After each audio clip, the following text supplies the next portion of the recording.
repeat ultimatum in an even firmer tone of voice. Add the words, or else. Simon Phoenix!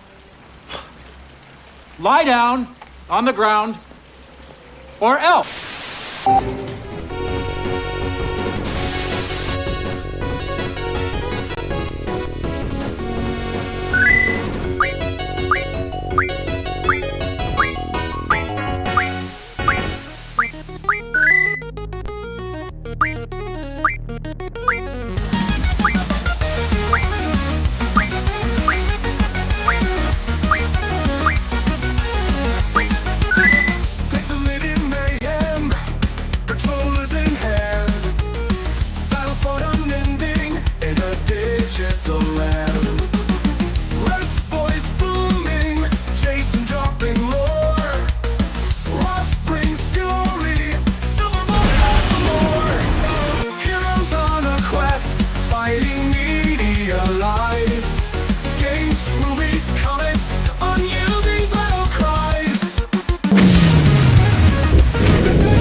All right, podcast has started. Stop with your gay talk.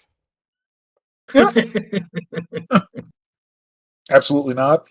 I know you're really into it, but the gay talk must cease. I know it's the holy month of June. The holiest. It's pretty holy. Well, at least if we don't have the virtual camera so you can follow along, you can actually, we do have the docket, so you can open article. It's not as good. Yeah, well, it's not my fault that Windows decided it was going to do a massive update and change everything. Thanks, Windows. Literally, I got a... They don't consult you? No, well, literally, I got a message that there were conflicts with Voicemeeter that I use, that if I don't update Voicemeeter, it's been causing crashes. Oh, God. So I completely... I tried to update it and it didn't change anything, so I completely uninstalled it, did the Windows update, and then reinstalled Voicemeeter. And now Voicemeter doesn't work the way that it used to, so I'm not using Voicemeter. I'm not using any of that anymore. And suddenly, for some reason, the virtual camera doesn't work. I mean, I know the audience is really super interested in this information behind the scenes, but it's been really stupid. Jason, why don't you take over and tell us what's been going on for a minute? I gotta step away. Well, I can't say that much has been going on for me. I've been, just doing work and stuff. We're getting to crunch time at work, so we have deadlines at the end of this month. So yeah, it's been fun. Bummer. And then I'm at a conference this weekend, and yeah, it's going about as well as can be expected for a conference. So I'm trying to think. I've been watching, while I have downtime here at the conference, I was watching some Babylon 5. I've been watching some Mentalist, but I don't know if I really like it. I hate that era of TV. I'm going to be honest. The thing is, I remember Mentalist coming out, and I remember like catching a little bit of it, but not a lot. It never really was on my radar. And I'm thinking, okay, well, maybe it'd be interesting. But the main character is super egotistical, super full of himself. So relatable. Yeah, exactly. And so yeah, can't say that, like I said, I can't say that I've really been doing a whole heck of a lot right now just because of all the crap that's been going down at work and things. Finally got my let's my be house honest, the fixed podcast up and is about me. So Oh yes, it's true. You are the main character. I'm the protagonist. We are but side characters in the drama of your life. I tried to, for a while I used to refer to Jason as my Robin. But that doesn't work now that we've got a bunch more degenerates. Well, I don't know that it really worked to begin with, because it was like, Robin would do stuff for Batman. That's true. You assisted the podcast. Robin would have assisted the podcast. You do not.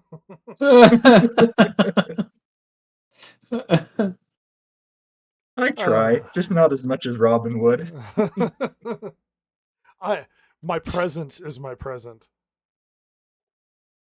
It's all you need. Well, Jason's been things and such. Ross. Not much. Just we recorded an excellent episode of Media Illiterate. Expect that out shortly. And I watched Tropic Thunder with my girlfriend, and Was it's it her first time? it was. She liked it Is that well the enough. one with Robert Downey Hulk Jr. Hogan? Ben Stiller. Oh No, yeah, no. that's the other- Yeah, no. I'm not watching. I know what one you're talking about. That's a TV show, ain't it? Yeah. Yeah, no, not that one. This is the Robert Downey Jr.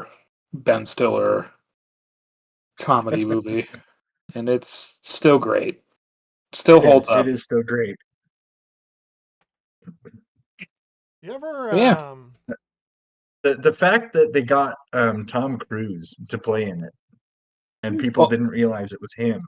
Well, and Tom Cruise wanted to do it, and Yeah. he wanted the weird fake hands that are just slightly too big. Almost Popeye-ish. Yeah, it was. Because Ben Stiller was telling him about it, and Tom Cruise said he wanted to be in the movie, but his only requirement is he wanted the large prosthetic hands.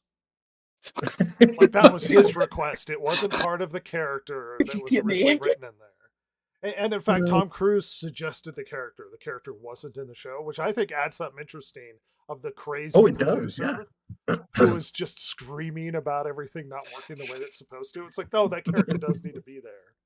Yeah, it works really well. Tom Cruise is right. Strange he made him Jewish. Well, listen, we don't talk about that. I'm gonna talk about it. Great. Well, she got inundated with a lot of blackface and everything. Yeah, I think the part she liked the best was the fake trailer for the Robert Downey Jr. movie before the movie started, the gay monk movie. She about Those died are laughing. hilarious. All right, him and Spider-Man. Yep, him and Spider-Man being gay but trying to fight their gayness together, As priests. as monks. priests. Yeah. I just like that it introduced Tobey Maguire as winner of MTV's Best Kiss Yeah. from Spider-Man 2. And what is he, like a 7-time Oscar winner, Robert Downey Jr. in that movie? So funny. Yeah. And winner of Best Kiss. MTV Best Kiss Award. Love it. Sweet. Oh, and our final token member who has crawled out of the swamp to join us. Hi, I'm here too.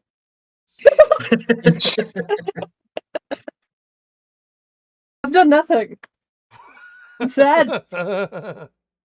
Okay, I lie. It hasn't been nothing, but it's boring. I've been applying for jobs. Oh no.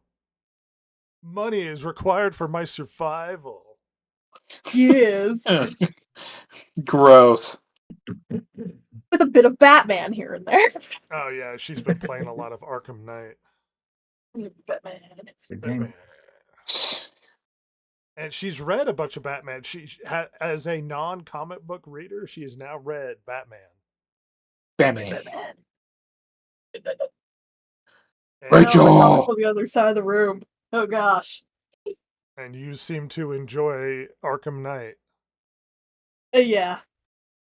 It's amazing. Just flying around as Batman with a grappling hook. Oh, Batman. and also Long Halloween. Did we talk about Long Halloween last week? No. Think so. No.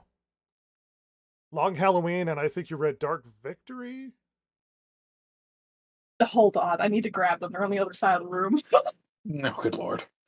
By the way, Long Halloween is one of the best. If you only read one Batman series, just get the graphic novel. I know they're purists when it comes to the comic books. Get the graphic novel. You get the whole story, as opposed to you have to track down each individual issue and it's gay. It's incredibly homosexual. I just hated that. I read Haunted Night, and I'm like halfway through Dark Victory. And Long Halloween before that. And look, She also has the complete Hush with her. She hasn't gotten to it yet. What else did I give you? Year One, Batman Year One. Yeah, that's when he starts out. and which one's this one?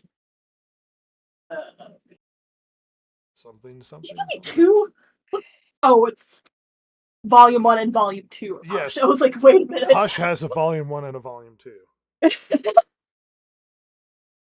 It's funny. I thought I lost Volume 2, and I kept trying to track it down years ago to see if I couldn't find another one on eBay. Could not find anyone selling Volume 2 because they only sell the Hush series as one full volume, where 1 and 2 were together. Just for the life of me, could not find Volume 2. And then me and Ross were pulling furniture out of the house, and we found Volume 2 behind the dresser. Oh yeah, very fun. Oh, look, Batman. Look, it's Batman. He's Batman. Batman. Batman. He's Well, okay. What do you think of Batman so far? At least the Jeff Loeb and what's his name is. I really like those ones. I Yeah. love the more detective angle. Uh-huh. Because didn't he start out as a detective thing? Batman Yeah. vs. the King. Well, thing? the You're like, original Batman comics was called Detective Comics. oh, Yeah. okay. But yeah, I really like that. Take with Batman instead of just pure crime fighting, which is also great. Yeah. But I like the detective story. It's presented in a dark way. It's very muted pastel sort of Yeah. beautiful. If you ever want to get into comics and you don't know where to start, don't just start buying the latest stuff because it isn't good. Yeah. That's Pick a and good choose. Go grab yourself so go find yourself somebody who knows what they're talking about and give you a good suggestion. Where did these And- come out? Long Halloween, I want to say late 90s, early 2000s. Huh. I'm pulling that out of the I was top trying of to my find a head. date on it. I'm not seeing the Let's date see, anywhere. December 96 to July 97. Yeah. But... Hey, guess what? Stuff was good before you were born. I don't believe it. Heresy. actually Satan. very easy that's to the problem believe. with this generation. So skeptical. You youngins and your Pokemons. Oh, come on. How could anything be better than the day of today? We got flossing. What did you guys have? A childhood? Nah. While we were outside, they were flossing. And we were better for it. They weren't doing activities, they were mimicking activities from Fortnite. Oh. I mean, you know what? To be fair, I remember my childhood, we would do the siphon filter roll from the siphon filter games. Did you know how many people, even at the time, knew Siphon? Like, Siphon Filter was kind of a niche thing at the time, Ross. Sure, but I remember doing that as a kid because, like, the animation that they did for the roll in that game was very, very distinct. The Siphon Filter roll. Yeah. I was like, even people who were alive at that point is like, what game are you talking about? The hell are you talking about? Siphon Filter. Rhett was never Yeah. a child. He was born a delusion 40-year-old. You know, hyperbolically, it's funny. I was pretty crotchety in my 20s. He was already over it. I've only now aged to the appropriate age that my mind existed at. I was already angry at the young people in my 20s.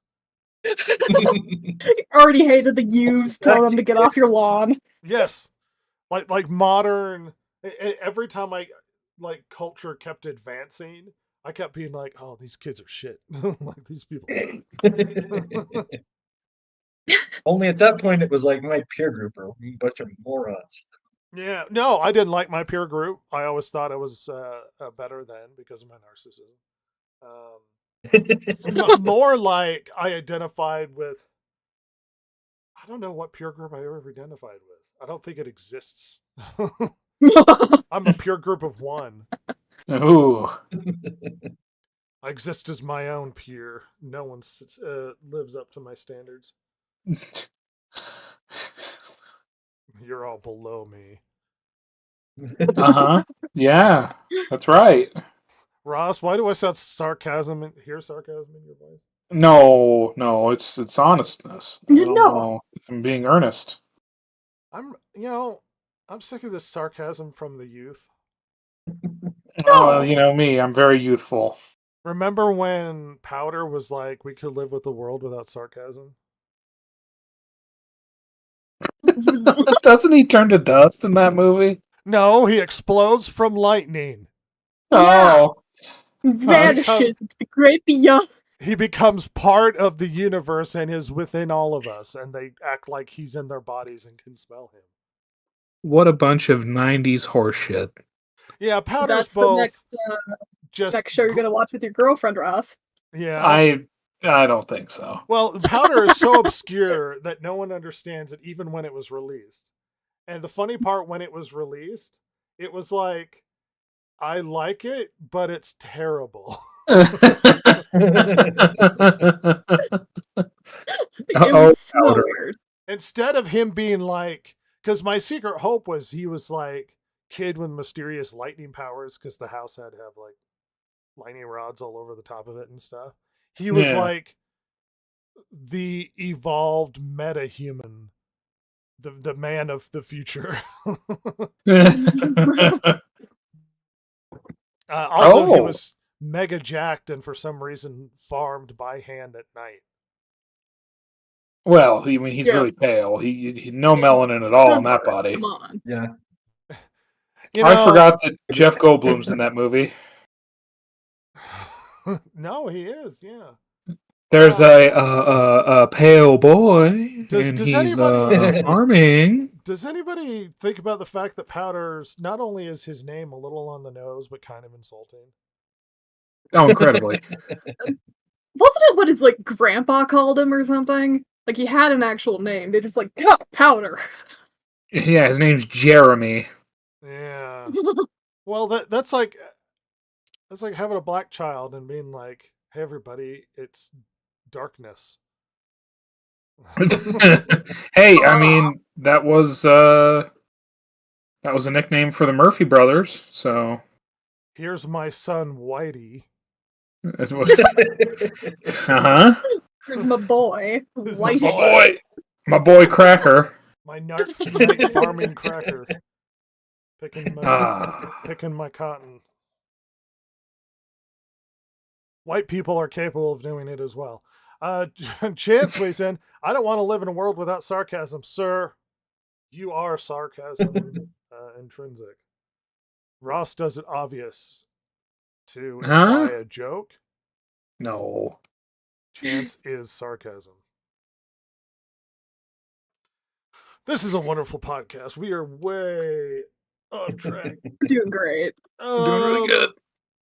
I played some video games. I spent an absurd amount of time working on a old computer, and you might ask yourself why. And that's because old video games don't work on new computer. And if you tell me there are ways to get around with compatibility modes and all these other things, I'm going to tell you the effort to do that far outweighs the nostalgia, and it's a lot easier to just get it to work on a Windows XP computer. It's like, well, you can, it's like first, you could do this compatibility thing. Good. First of all, it doesn't always work. The compatibility mode does not always work. Yeah. Secondly, you get weird things like hardware like acceleration where you'll run a game and the games in the past were limited by the hardware speed, and so when you'll run it on a newer computer, the game just goes like extremely quickly. Yep.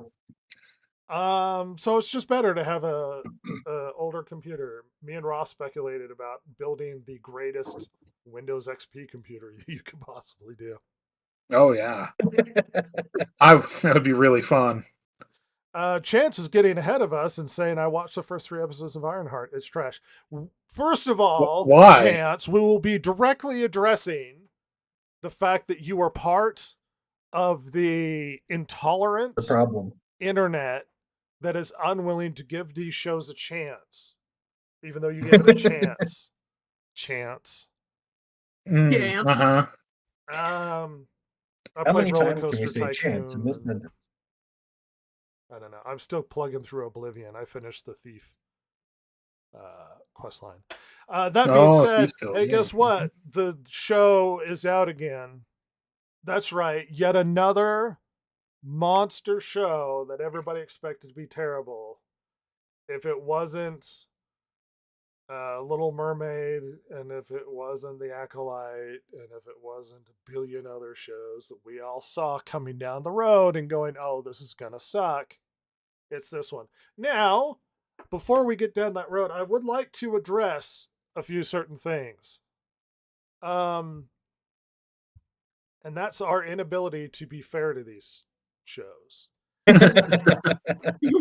Now, granted, we are making judgments on these shows based upon the press, trailers, and content released by the company to tell us what it's about. But apparently the internet's really upset that we are just lambasting shows that don't deserve it. And we are getting we have an agenda, if you will. True. The Acolyte or Ironheart actually had a lot of people trying to review bomb it before it was even released. That's right. Oops. You might ask yourself, oh, they were review bombing it. Well, and see, that's the problem with review bombing with these sorts of things. Look, you could have both people review bombing it because they don't like what you're doing, and also the show's genuinely terrible. And I suppose it's Very difficult to sift through the debris of which one is which. Because I'm struggling which direction to go with this thing. Because these shows have become so culture war relevant that liking Yeah. it has become you picking a side in the culture war, and disliking has become you picking a side in a culture war. Oftentimes, it's more about the culture war battle than it is about the quality of the content that's being produced. Hence, the review bombing, whether it is or is not happening, it seems to have happened to some degree because it was down, like I want to say 20 or 30% before the show even released. Oh God.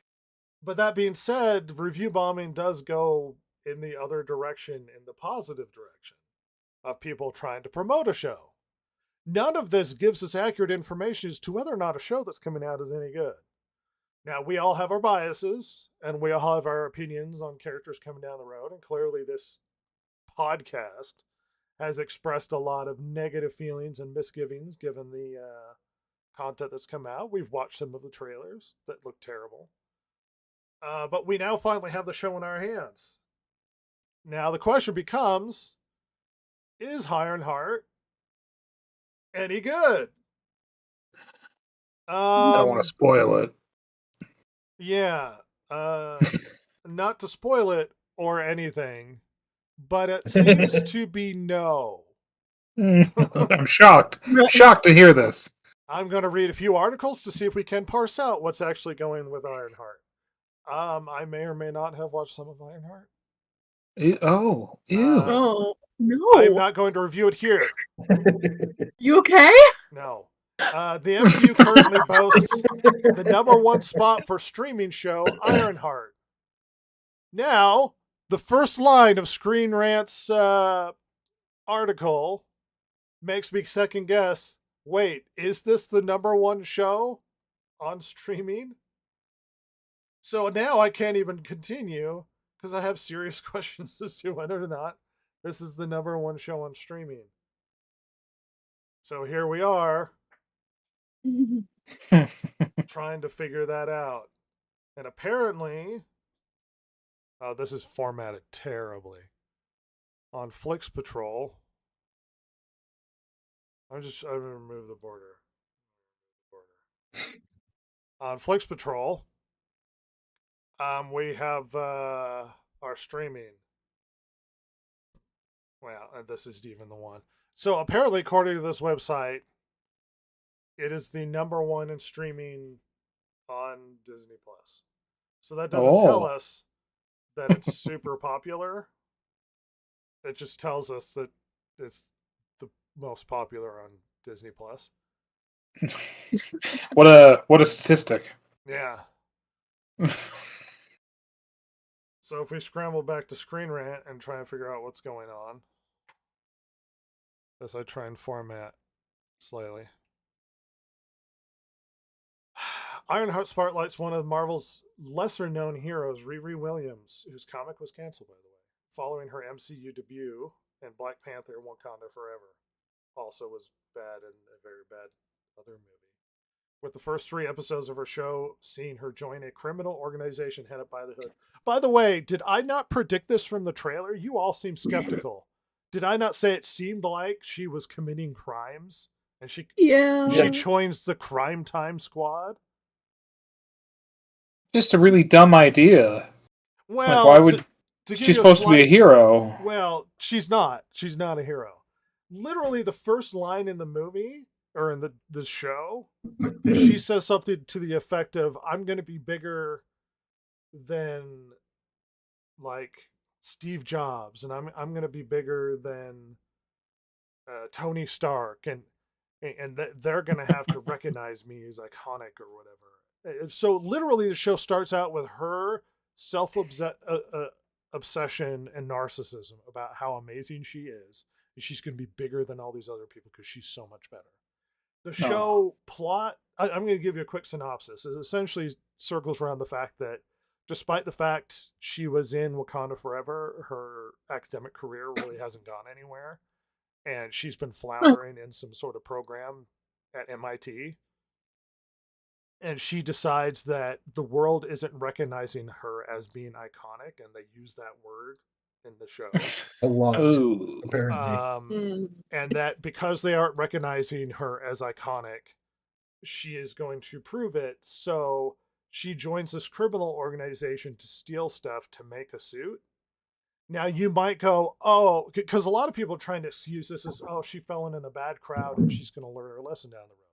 Well, first of all, the stealing things from large corporations to build this suit to prove how amazing she is her idea.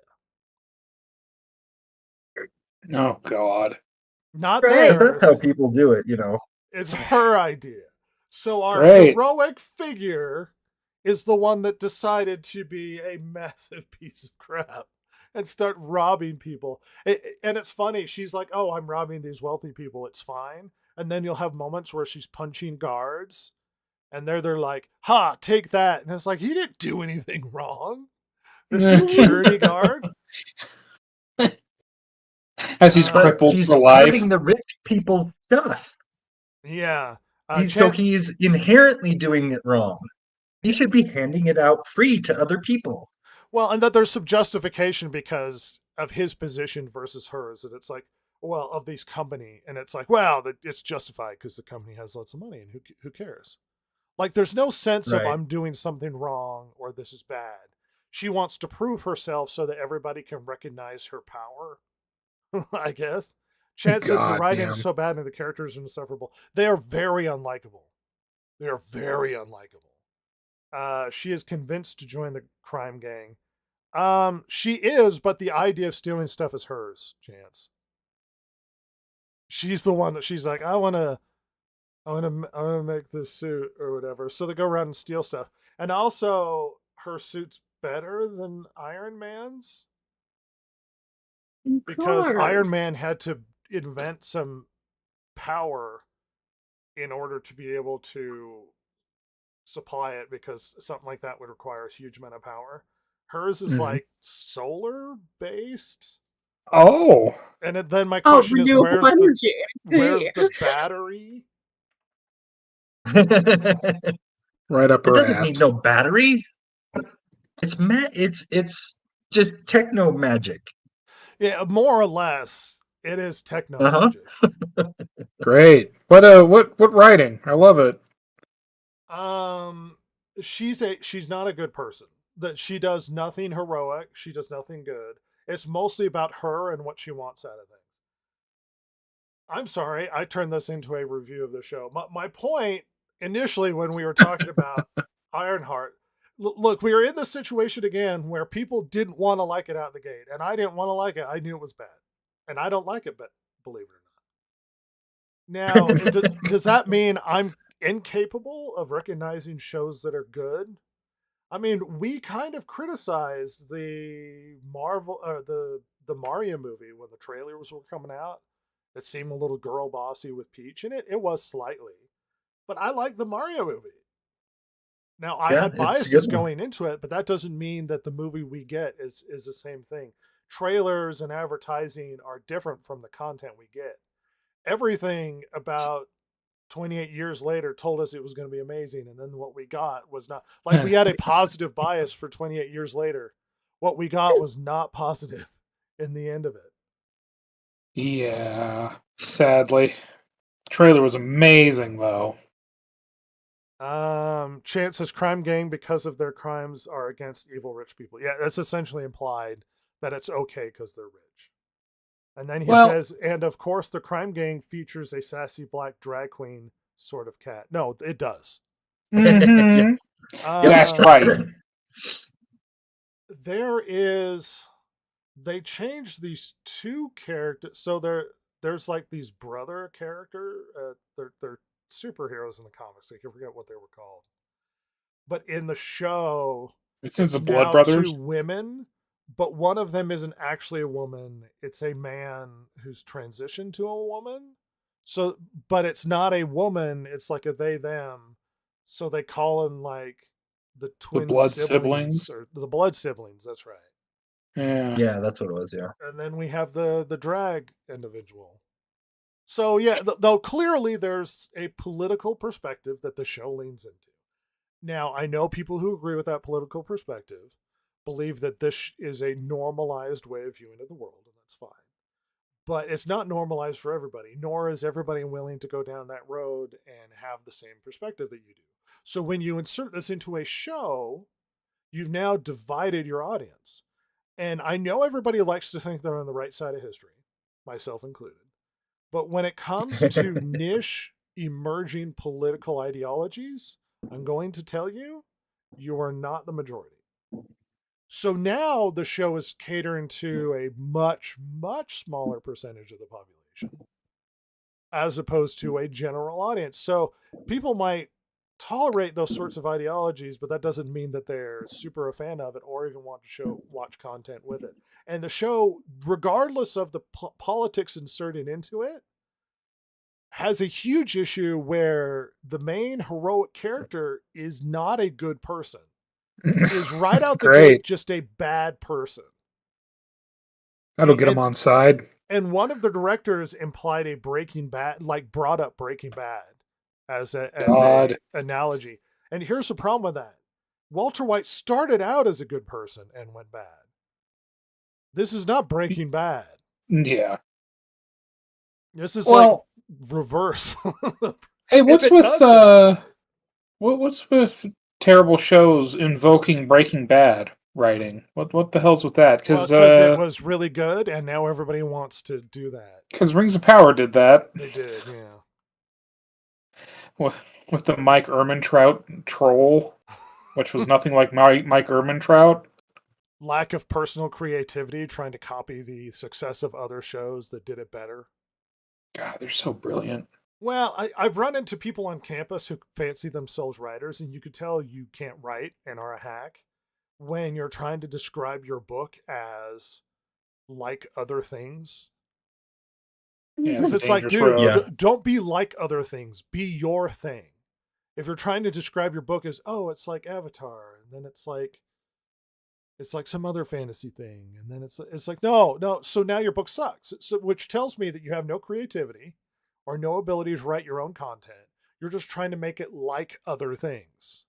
Stop Mhm. trying to make the other Breaking Bad. Breaking Bad will never be topped by your shitty Marvel show. Make your own thing. But you lack that capacity because you're not a very creative person and you thought Breaking Bad blew your mind. And it did. It blew your mind.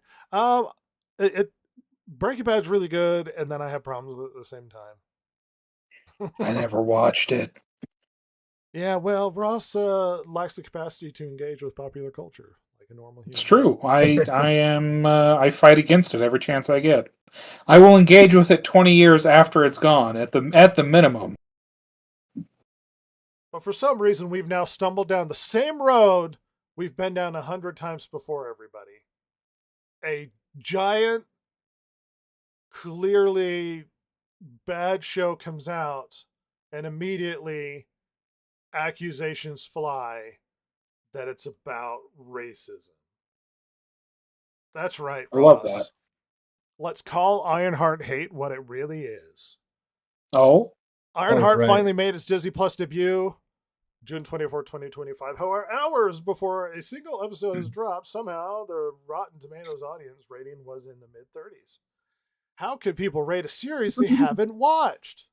Well, Ironheart was the target of a review bomb, and a similar situation happened with other female-led projects such as 2016's Ghostbusters, Captain Marvel, She-Hulk, and more. Here's the problem with those shows. After they came out, they weren't good. I was gonna They say, might have what- been review bombed, but they didn't snub those things by being good. I was gonna say, I love that they are invoking all these things that are notoriously shit. It also seems to happen repeatedly with films and television shows led by women of color, such as The Acolyte, Lesbian Space Witches, or the remake of Little Mermaid and Snow White. Snow Brown. These Snow titles are Brown. typically the target of Yeah, year-long seriously. hate campaigns. Year-long hate campaigns, which I think they assume are well-funded by billionaires like Elon Musk. Where people who seemingly Even though the even though it kind of shows that there are more on the other side. people who seemingly have no interest in watching them make it their sole mission to keep posting and commenting about them. Well, it's in popular culture. I don't know why you're surprised that people are going to talk about it. Yeah, I mean, come on. Like, so your point is, don't talk about it unless it's positive? Are we playing that Yep. game? Well, like that's the thing. Okay, yeah, they're review bombing it. Oh, all these things you mentioned are terrible. Okay, like, and people stop talking about them, positive or negative, within a month of them releasing. Because So- they're that memorable. Yeah, so it's Just like to okay, correct okay. Chance on something, I wanted to like the show because the character in the comics is actually halfway compelling. She was What? not. She was not. No, she wasn't. Once Oh, again, In Chance the shows his first- true colors as just incredible poor taste. In Which the is first why I look forward to Ironheart comic, I look forward to his movie review podcast that he will never come out with, because it will just be full of just horrifically bad opinions. Anyway, in the moving first on. Ironheart comic, she basically confronts her teacher about wanting to be the next Tony Stark. And her teacher's like, okay, you can totally do that. And apparently she stares down her teacher until her teacher goes, fine, you can't be Tony Stark.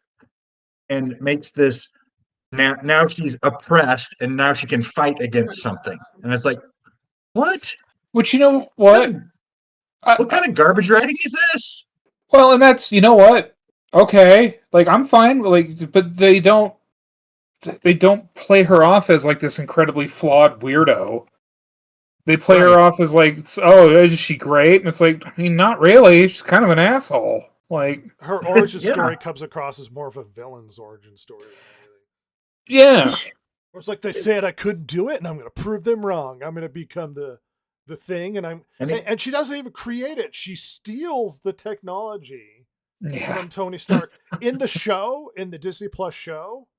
She steals AI. Well, kind of. She talks about how it's too expensive, and then implies that she kind of writes a bunch of the AI on her laptop, which is not how it works.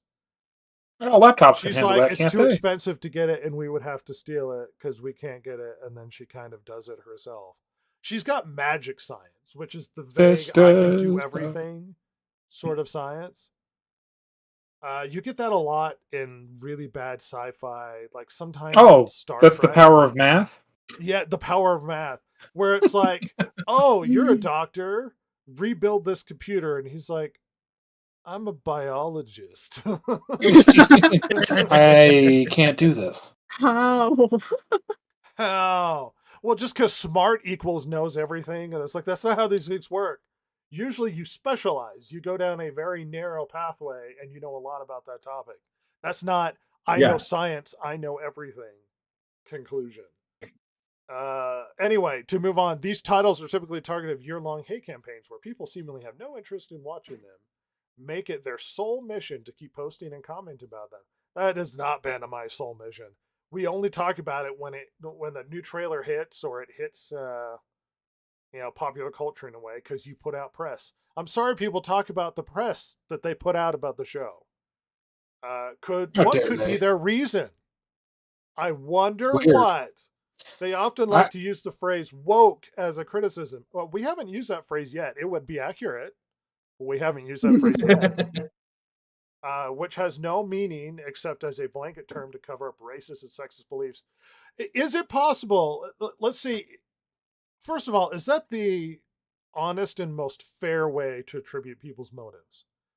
Is it possible No, of course not.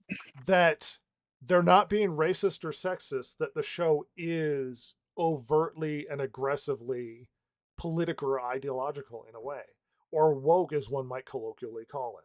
Is that possible, or is the only motive that anyone could ever have is not that the show's bad or very political in a way they don't like? The only motive is that they're racist and they're sexist. The only motive. Yeah, that's the only one. Well, and you know what's interesting to me about this is like this surprise that people review bombed it. How could they know? They haven't watched it. It's like, yeah, but the comics were terrible. People didn't like those. She only lasted did she even last 10 issues or was it a dozen? Like not many. Yeah, it was something like that. To Yeah, remind it Chance wasn't how very bad the long. comic is and how bad his opinions are, they cancel it because no one liked it. So, I mean, and it's just so it's so childish and almost like you're not giving the writers or of either the comics or the show or the characters like any sort of chance at all by just going like, well, they just did it because of racism. It's like, oh no, they suck on their own. I don't know what you're talking about. That has nothing to like what. It's just so childish, and it just completely sandbags any conversation. Well, and if you notice, that's how you don't deal with their argument, is you just resort to name calling. It's like you're not Mhm. addressing the criticism they have. You're just saying, oh, well, you're racist. And so it Yeah. stops the discussion right there because either the person is actually racist or you lack the capacity to even engage with them in an honest way. And simply by calling names means no one wants to engage with you. So the conversation's over. You're not Mhm. engaging fairly with people's criticisms of the story or the representation. You're simply saying racist and sexist, go away. Let's continue on. Multiple That comment makes sections on everything better. it does make everything. Multiple comments on social media for Ironheart related posts needed to be shut down to a flood of racist, sexist, and outright hostile comments. It's been a mixed bag. They haven't been outright racist or sexist most of the time. There have been aggressive shutting down of subreddit posts and stuff because the mods are very political. Yeah. And any criticism is seen as you shouldn't be doing that. And when you say God. multiple, what do you mean by multiple? It's like when people say, "Oh, well, the internet's been really sexist about this," and it's like, where, when, Yeah. show me. And then it's like, well, one person on a post, and it's like, oh, so one person globally has made a comment that might not even be their opinion that they would express publicly. They might just be trolling. Yeah. But this one person says a thing.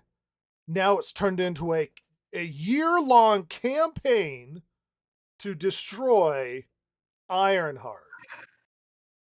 Anyway, this article says that doesn't seem like a reasonable response to Disney Plus.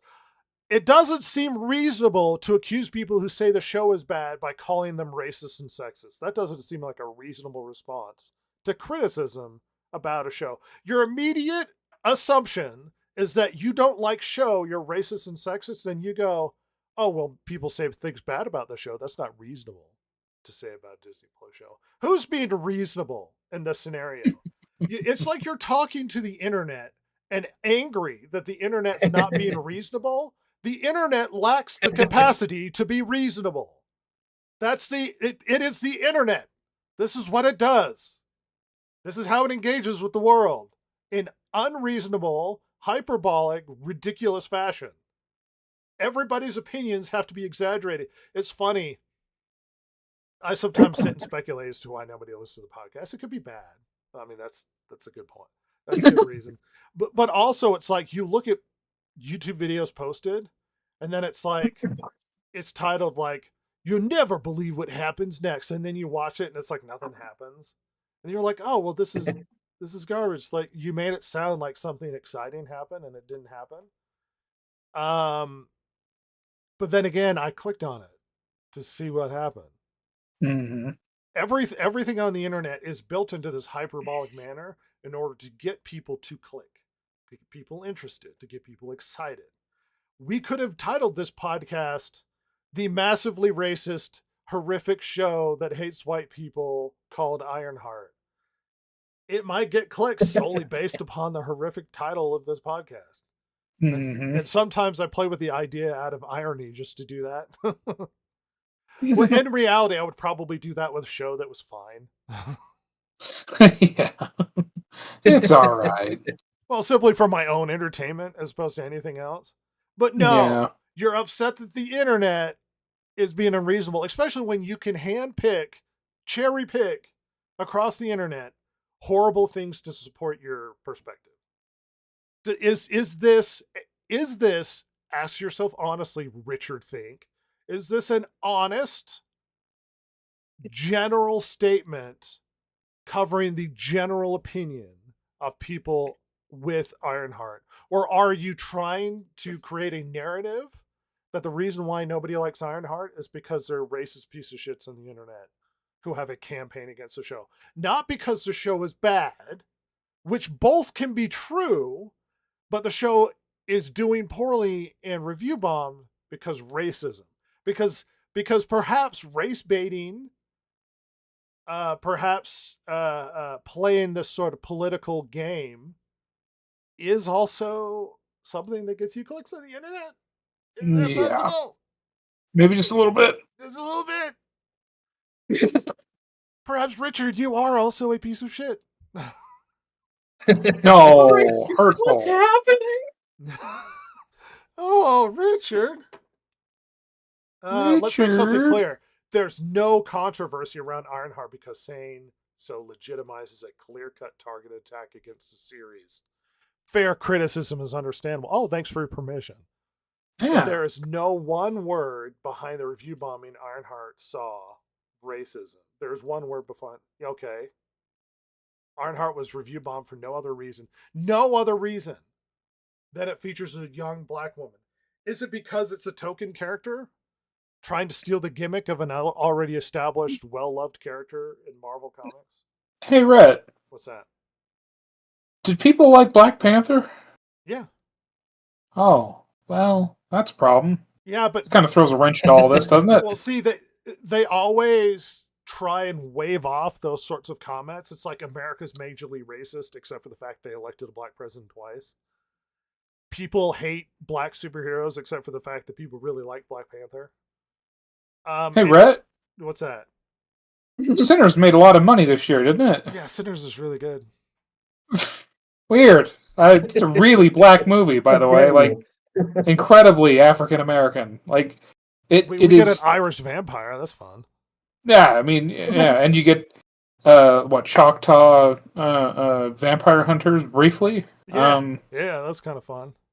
Yeah, movie had such good legs. I mean, it was a marathon film. It made money way after it should have. Hey Ross, Hmm. this doesn't support the narrative though. Oh, right. Hey, I bet you if we look on MovieWeb, we find some really good articles about Sinners making tons of money, but that would be inconvenient, wouldn't it? What's up, Silver? What was that horror movie that came out about last year that I think did pretty well and I found very entertaining? Quiet Place? Was that it?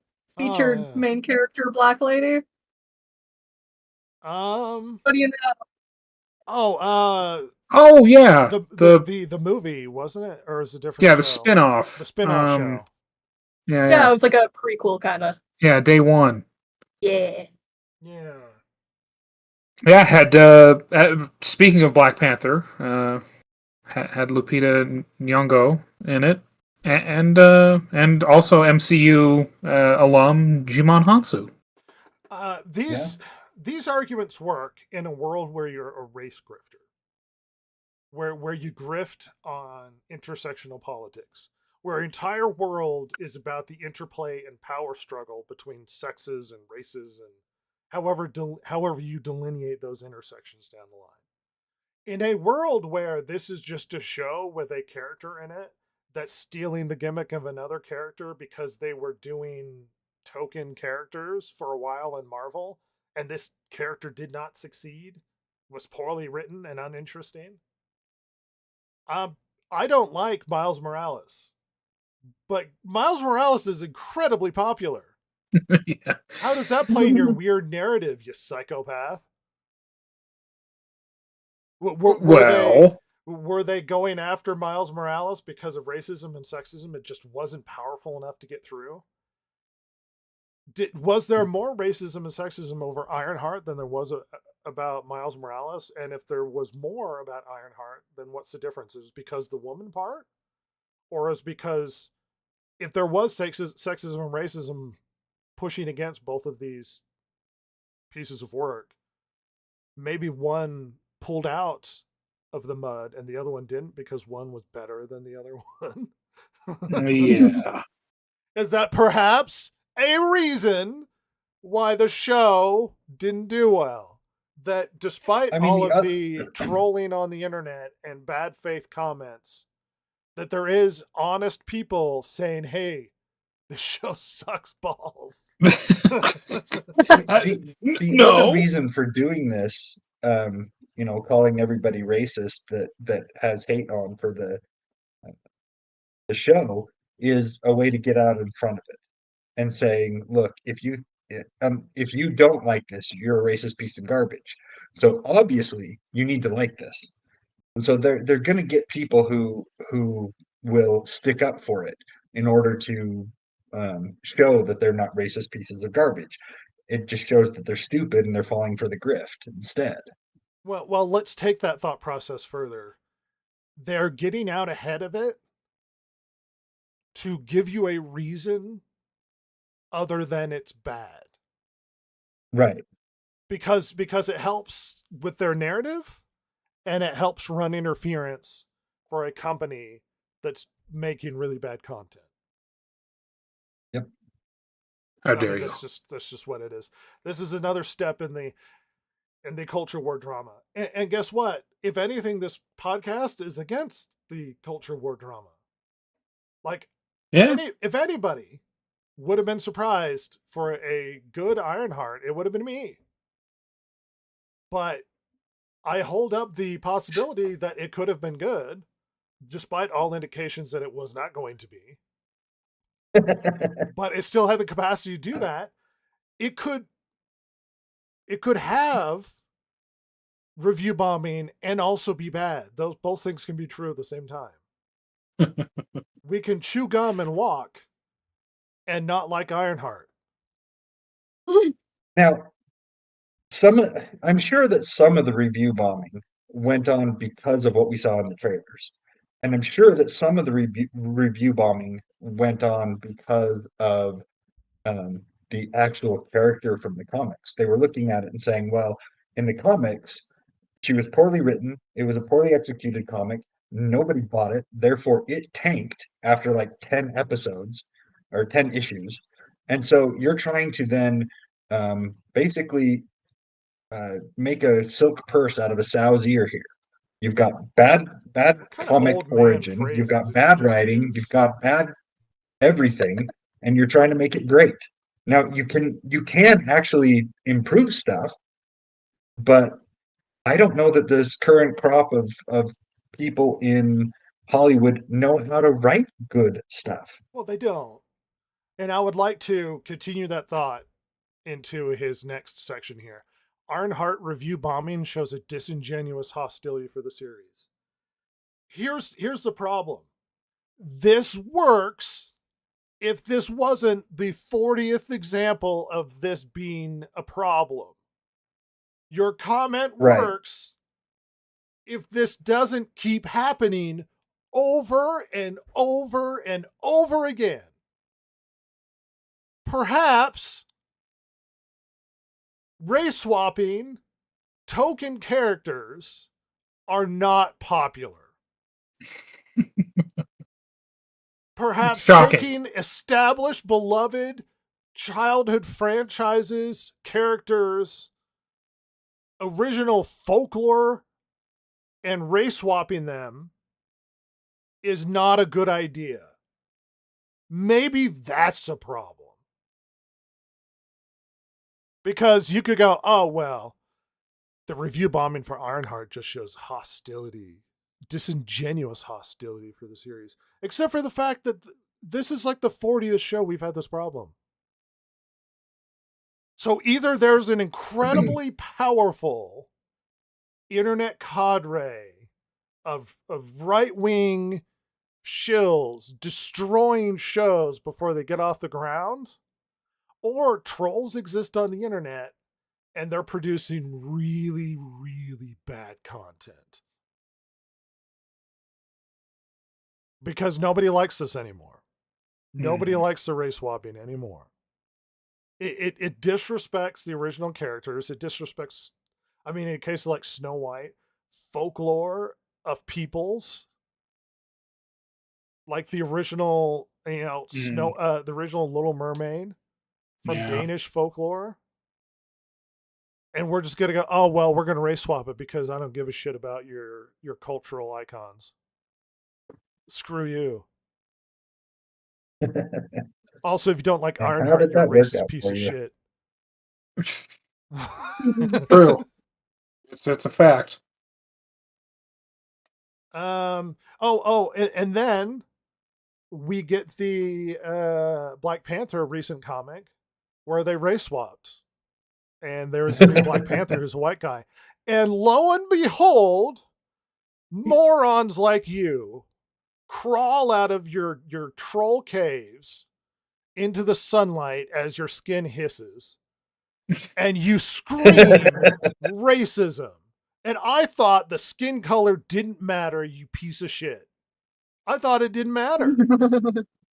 I thought it's just irrelevant that you can race swap in and out and it doesn't mean anything. Or is there an agenda to change characters or to take over franchises by pushing more? I mean, I say diverse, but it's not really diverse. It's pushing certain minority characters when it comes to America minority characters in order to change franchises to change the dynamic of it. And guess what? This seems to be working really well with Marvel. Oh, wait, Marvel Comics has been shitting itself for years now. Like, there's been speculation for years that it might go under. Oh, it seems to be working really well. It seems to be working amazingly. How many of these movies have come out and done poorly? Show me how successful this direction seems to be going for Hollywood. Tell me how good an idea this is to take already established beloved characters and change them. You know what? I only really give well. it only means anything if you could take already established beloved black characters and change them to white. Oh, that's not okay? We're not allowed to do that? Oh, well, maybe you're the racist piece of shit. Maybe that's the problem. Because if you're not okay with one and you're okay with the other, maybe the problem is you. And maybe it's not actually hyperbolic in this situation to call you racist when it seems to be you're the only one that gives a shit about race. At no point in talking about this character, I find it to be a token character that's just trying to copy Iron Man. But at no point did I go, ew, she's black. Ew. You know what I initially said? Oh, she sucks. She's really bad. That was my problem with the show. Not race. You're the one that brought race into this conversation. Well, we talked about this. We called it before. We said if you took any black character and switched them for white, there would be outrage. Outrage. But it's only we're only allowed to have outrage if they do that. If we take an already established white character or male character and gender or race swap them, it's perfectly fine. And we can't get upset about it. But the minute we take a character who is already black, established as female, the minute we flip those characters, that's when they jump on the bandwagon and say, oh, racist or sexist or whatever. We called this way before they did this with Black Panther.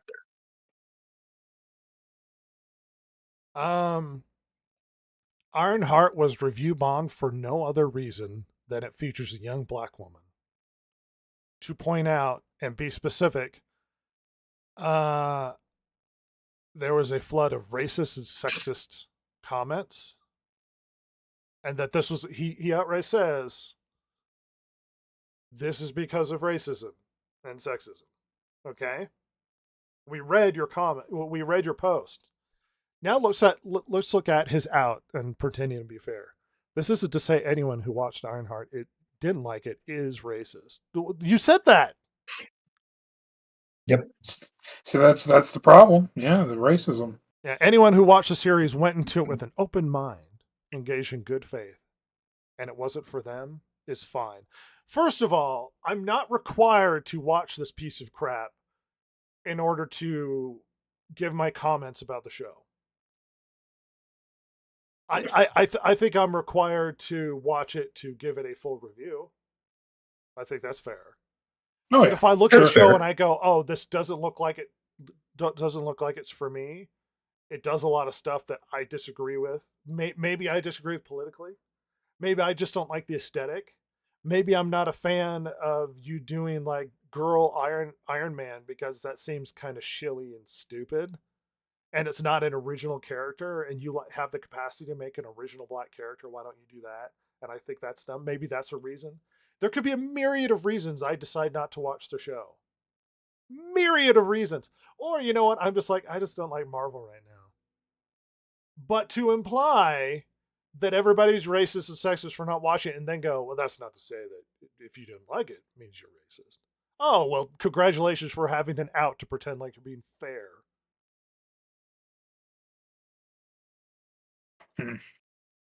Julia Roman did not like the series, giving it 1.5 out of 5 rating and call it one of MCU's worst.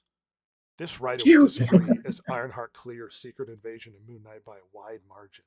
On average, it's better than the 2 seasons of Loki. Look, Oh, is it? when it comes to current generation Marvel, Secret Invasion and Loki did not do well and were generally disliked. Secret Invasion and Moon Knight. Loki, if anything, were the most liked of the Marvel stuff. And to imply And it's probably better because than it was Tom Hiddleston. well, right, but to imply Oh, that it's maybe. better than the 2 seasons of Loki makes it sound like you're kind of a weird shill. And it's funny. It's funny every time these shows come out, every stinking time, you psychopaths crawl out of your caves and you heap praises upon the show. You you act weirdly enthusiastic. You come out and defend it with fists raised. You make a big deal about, oh, the show's actually good. It's really good. And then later, you have to admit it's bad. Now, I'm not saying you're going to, but how many times have we had people just crawl out and do the, whoa, this looks amazing, only to be proven that the thing sucks because you're all shills for multinational, multi-million and billion-dollar corporations. I have to question who's paying you. Or if nobody's paying you, why aren't you getting paid for your clear filleting of Disney?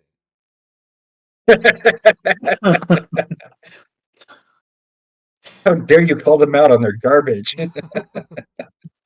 You're a bad whore, is what we're saying. The common refrain is nobody asked for this, which is silly criticism considering Marvel Cinematic Universe started. This is a poor look. More people knew who Iron Man and Thor and Ant-Man were than Riri Williams and Ironheart. Like, don't do well, it's silly that nobody wanted to watch this character when they started out with B-list characters. She is not B-list. She is like D or D-list. She's way down the she tier couldn't there. even maintain a comic. She is way lower down the road. Guess what? You're right. Nobody asked for Guardians of the Galaxy. Guess what? It was good. It was good. Yeah. Guess what? It was good. You could have thrown in the face of everybody who didn't seem like that they were enthusiastic about the show. It could have been good. You know? That could have been good. Nope. Not this time, baby. The fandom embraced bold moves of spotlighting an obscure, lesser-known hero.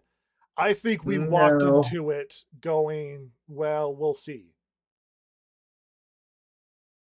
Yeah.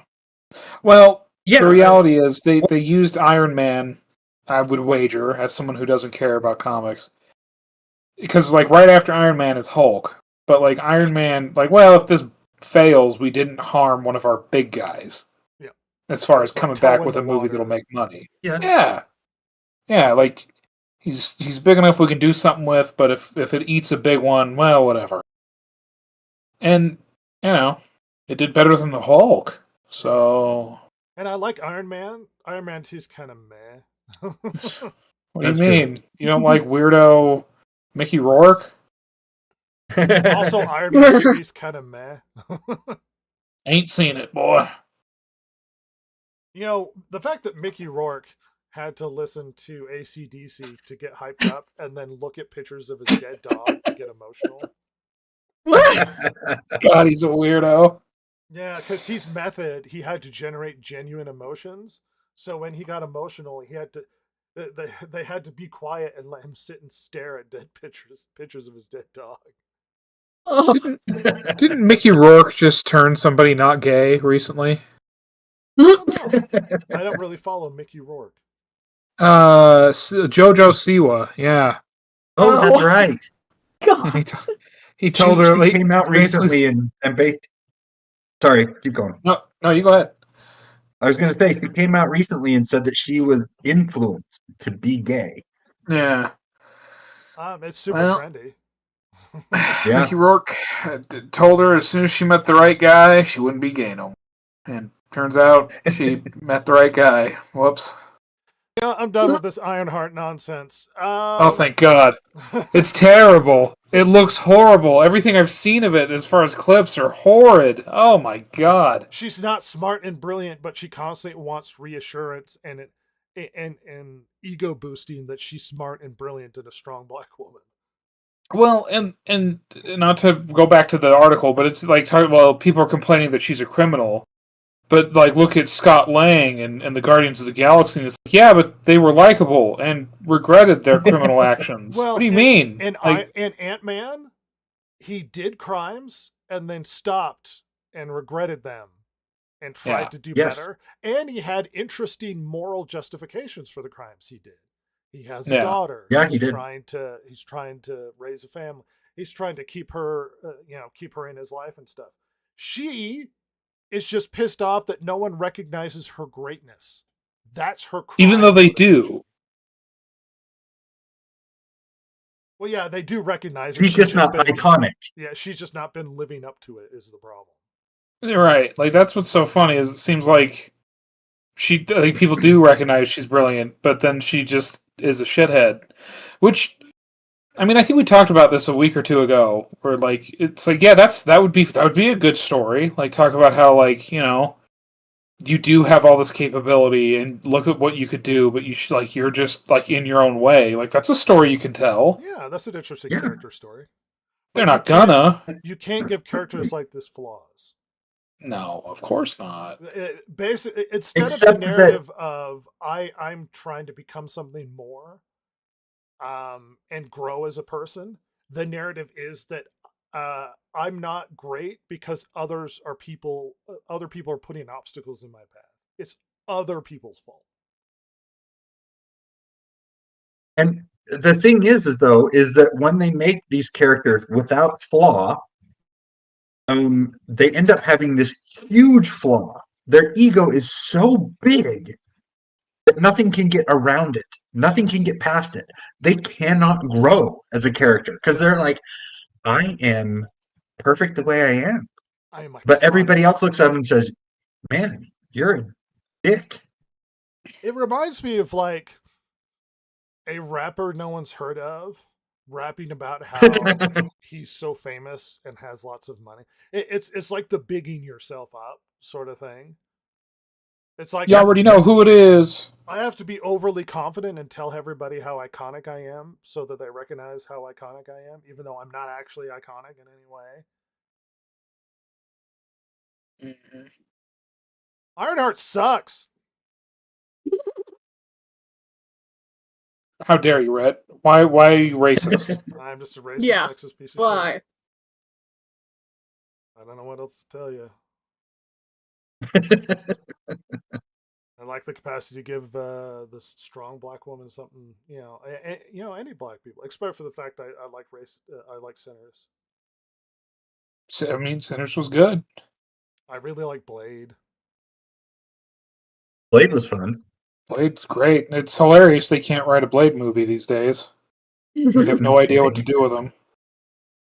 Yeah. You have him kill vampires. It's really easy. But how do I involve his daughter? You leave her out and you have Blade kill vampires. Period. End of story. You How know what do I we don't make care it about about when it comes to watching a Blade movie? Anyone that's not Blade. Unless he's someone Blade is Yep. going to kill, I don't care. I mean, yeah, kind of. Apparently, Blade has been shelved because it was too like Sinners. Yeah, I remember we heard that, which is just I mean, make that's it. valid. Well, I mean that's one of the more valid reasons they've shelved a project. But then it's like, well, just make Blade killing Vampire Clan. It's fine. I'd go pay money for that. Are you kidding me? I have paid money for that in previous. Yes, I'd pay for it again.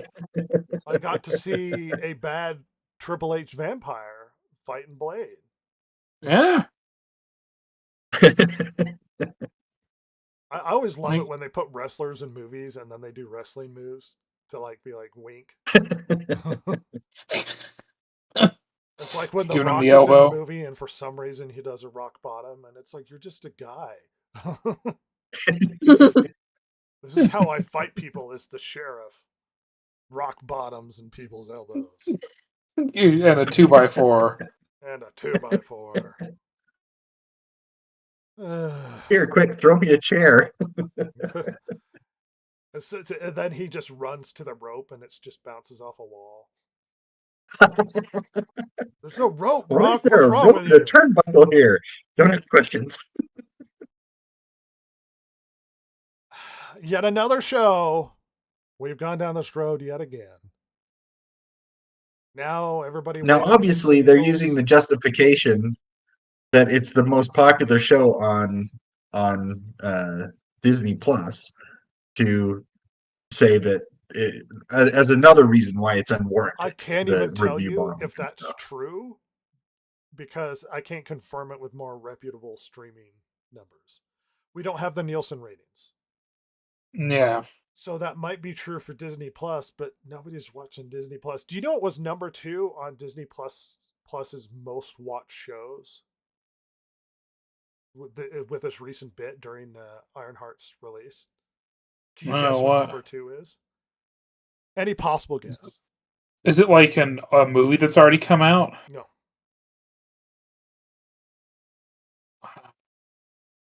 I don't know. Deadpool.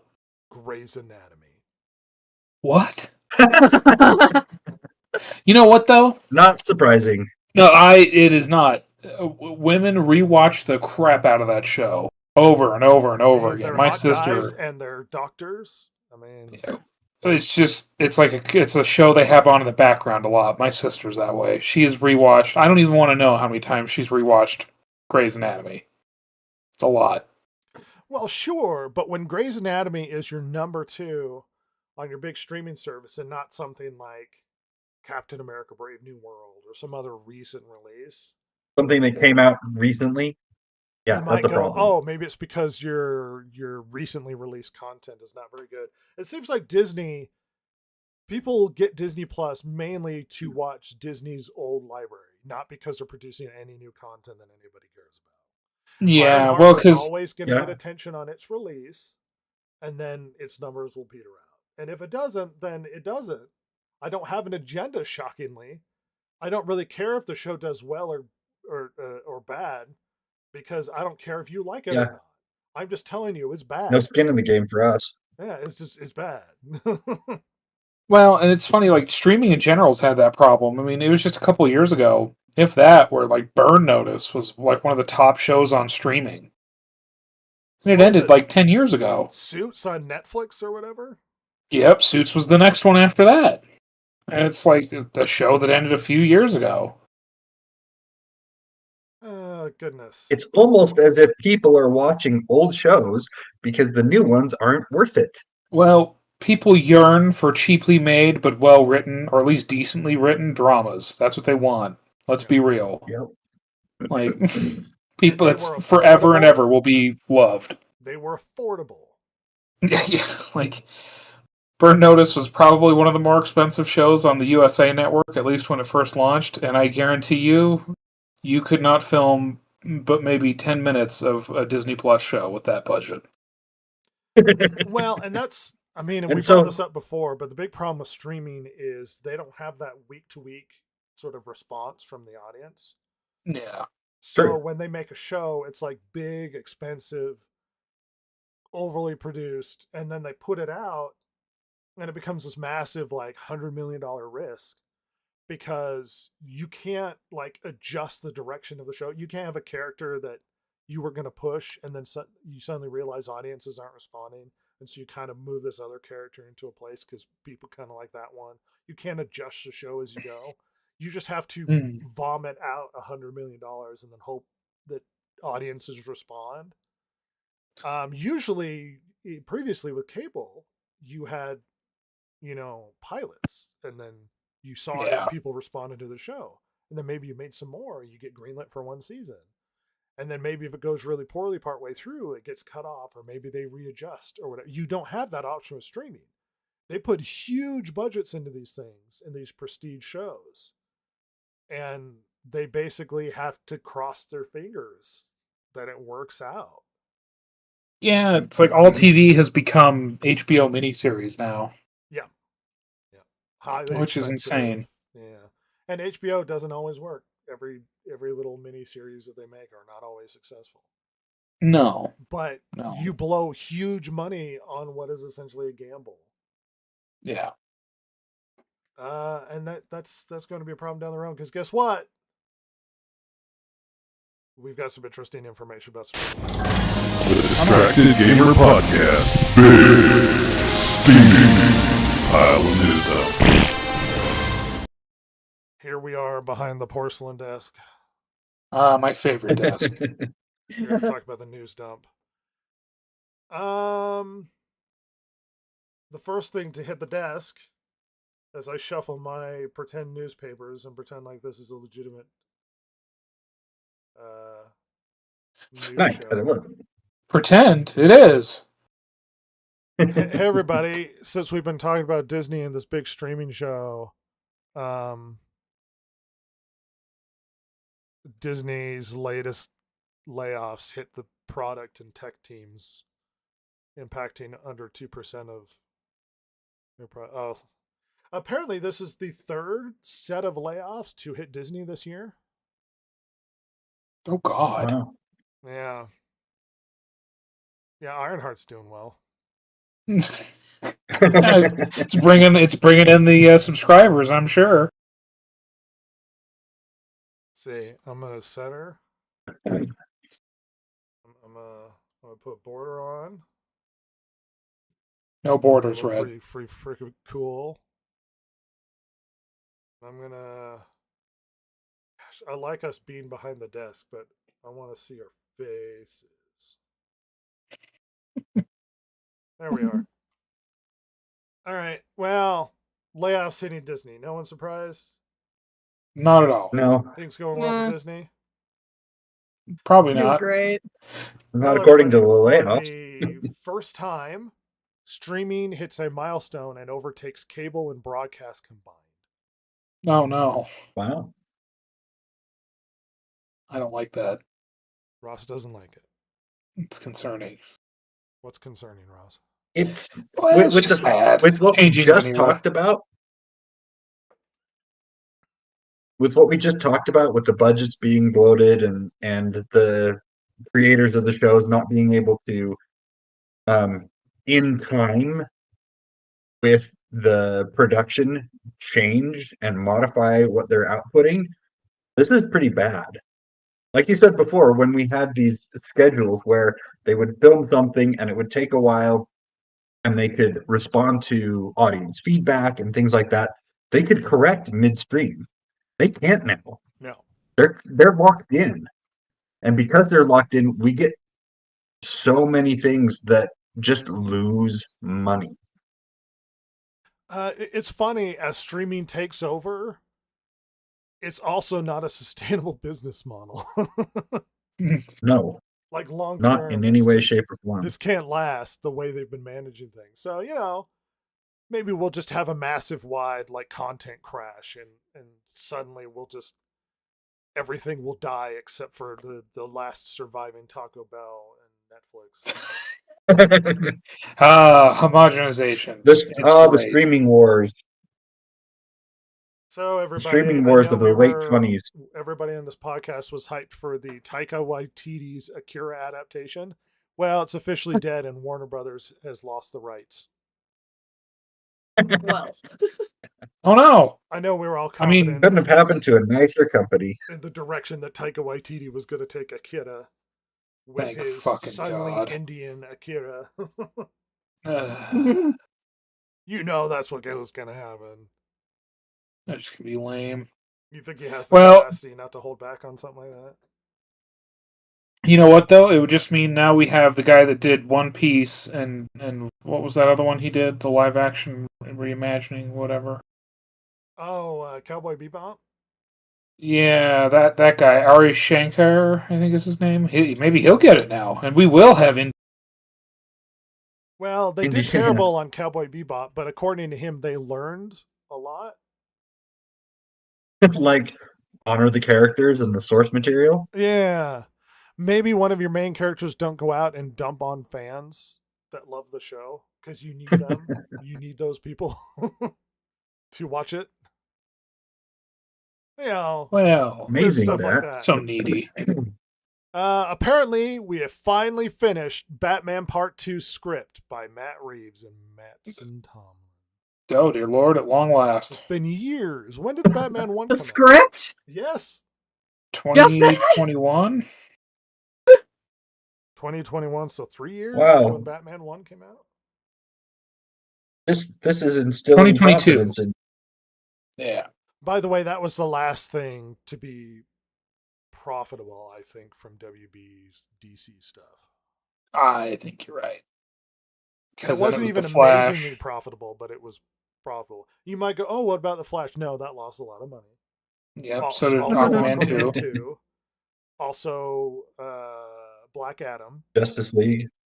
Oh, Shazam yeah. Black Part Adam. 2. Damn, oh yeah.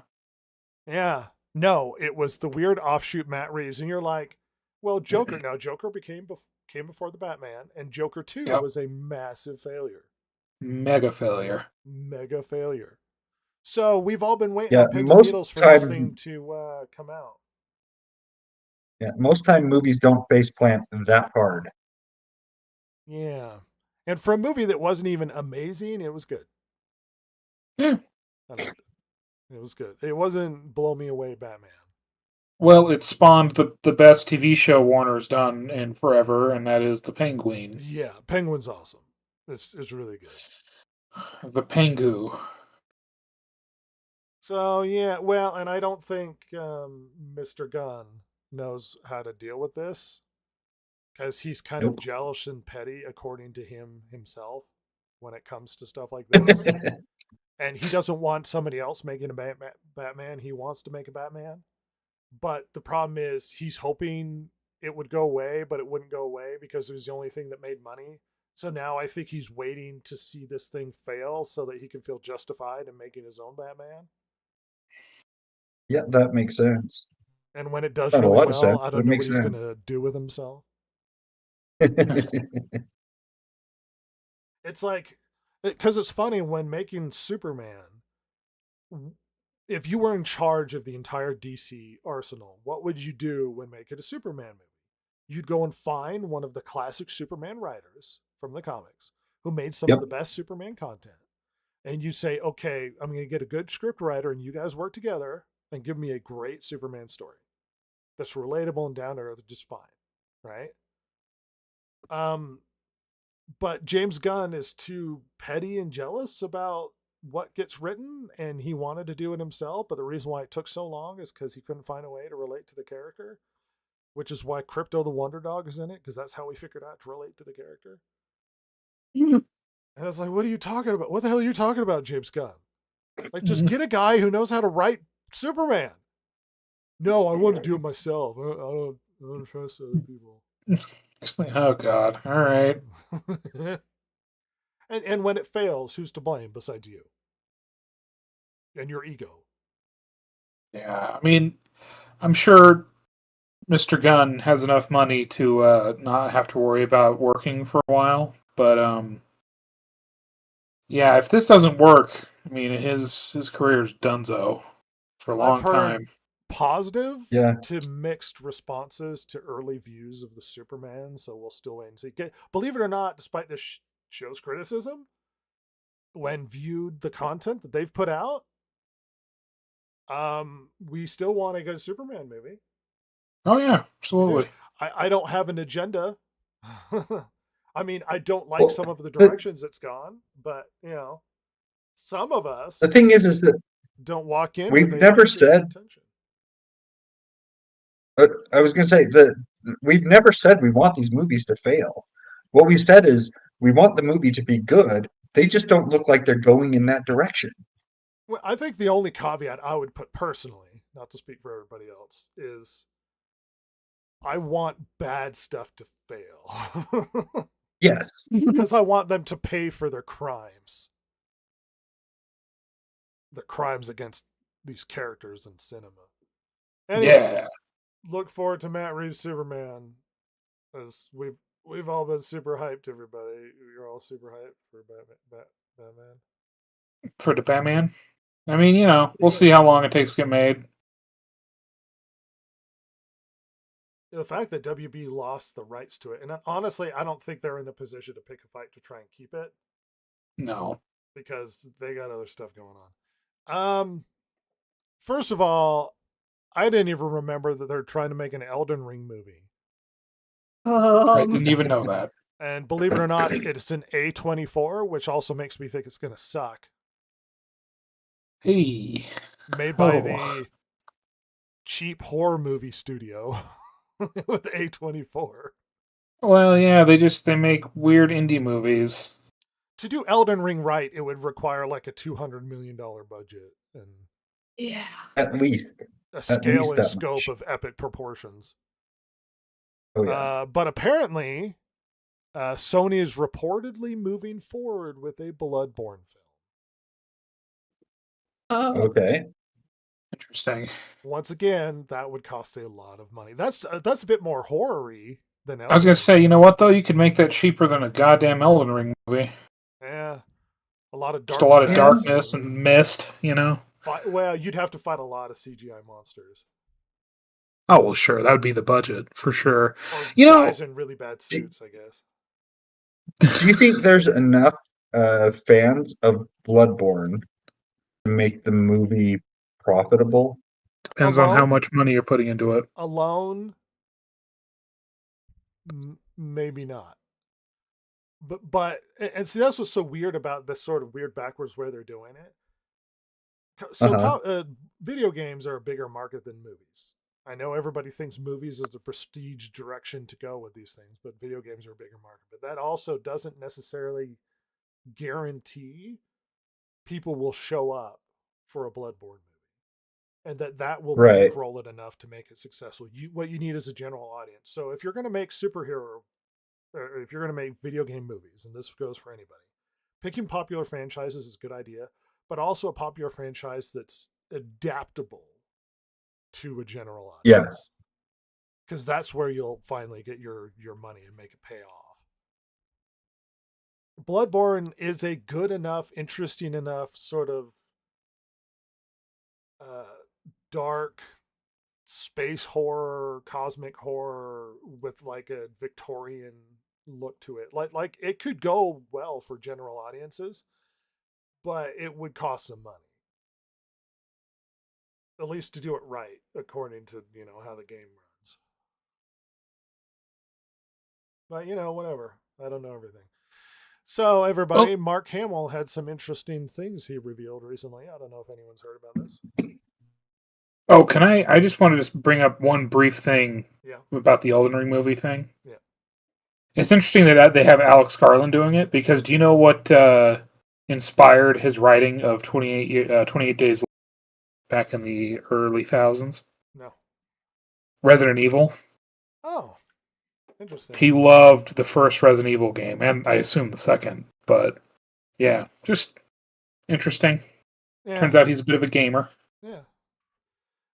So apparently Mark Hamill felt that Luke Skywalker becoming a suicidal hermit in The Last Jedi didn't fit with his character. What? And in order to Weird. justify Shocker. it in his head, he created his own headcanon and backstory to try and explain why Luke Skywalker was a psychopath in Last Jedi. And it wasn't because of a weird dream. Now I'm going to describe to you what he thought in his head. Okay. He made up a backstory, and he said this on a podcast. All right. Where his character got married and they had a kid, and the kid died because he left his lightsaber out and he turned it on and killed himself. And that this is an allusion to gun control. Oh God. Oh my gosh. Ross, go ahead. First of all, this storyline's been done before in a show called Stargate. Colonel O'Neill, his kid killed himself with a gun accidentally at home. So that's really dumb. Also, listen, I get that Rian Johnson did Luke Skywalker real dirt nasty, but this is perhaps the most stupid after-school special, like corny. Oh my God, so stupid. But this is Mark Hamill saying this is why Luke abandoned the Jedi, because lightsabers In his are headcanon. dangerous for people to have around. Because of the lightsaber, not the fact that the Force could. You could just use the Force to choke people to death, or form life out of nothing, or Why become didn't a he ghost. put his lightsaber lock on it or something? Yeah, well, there's child safety locks for a goddamn lightsaber. Why do you leave it in your crib's playpen? Yeah, well, just put it up in the rafters of the house or something. Why are you a negligent parent, and why are you blaming the lightsaber? He's a Why didn't you put it away after cutting the baby carrots? I. It sounds like you're being irresponsible, Luke Skywalker. And perhaps the blame is on you and not the Jedi and the inanimate object that doesn't spring to life and murder. He blamed the Jedi for the lightsaber killing his child because he touched it and turned it on. He created a gun control backstory for Luke Skywalker. His headcanon. which Jedi, Luke? You're the only one. What the hell are you talking all about? of the Jedi because they use lightsabers and they're not safe. They're not safe. We need the lightsaber. What about the In blaster? reality, the great murder of the Jedi was really just an effort to implement lightsaber controls, registration, if you will. And the Jedi didn't want to, so they all had to die, including the children. Yeah, True. that was I mean, it. that was really Palpatine's goal. He just wanted sensible lightsaber control. Sensible lightsaber control. They're like, should we implement the sensible lightsaber regulations? And he's like, do it. Do it. Execute Order 66. We have come to repossess your lightsabers. Jedi are not responsible with these weapons. We predict that most children die by accidental lightsaber ignition in the home. And meanwhile, the Jedi are like, this is why we say you can't have love. God damn it. You have kids Jedi and they are end up not dead. allowed to have relationships because their children constantly are chopping their own heads off. Dear God. Lightsabers are unsafe for general use. You have to be a highly trained. You mean like a Jedi? No. No. Luke is a bad father. So yes, this is the headcanon to justify why Luke is a psychopath, because it didn't make sense in the show why he was that crazy. I don't know. It made a lot of sense to me. He had a bad dream once, you know? He had a grumpy dream and tried to murder his nephew. Hey everybody, Elio has become the worst Pixar opening of all time with 21 million domestic opening weekend. Really? Yeah. Yep. Elio. Elio. And once again, it's all our fault. Well, it It's is. not because Pixar put out a bad movie. It's because we're crappy people. It's because I mean, who doesn't love CalArts art style with Pixar, you know? Yeah. I'm trying to confirm something really quickly. Oh, okay. Let's see. Is that domestic? So I found another article touting how awesome and amazing where's it is? F1's opening is as Apple's biggest hit with 55 plus million opening weekend. But I think it's like 25 million domestic, which is not that far from Elio. And now we're praising F1 as Apple's biggest hit, and Elio is Pixar's biggest flop. Well, what was the budget on F1? No. Well, I don't know that. 300 million. An absurd Oh my amount of gosh. money that Apple is not embarrassed to. Well, to throw I out think there. F1 was also a joint thing between Apple and the FIA, like the people who do F1. Oh, okay. It's their way of getting F1 bigger in the United States, because it's not. Even though they have 3 races here,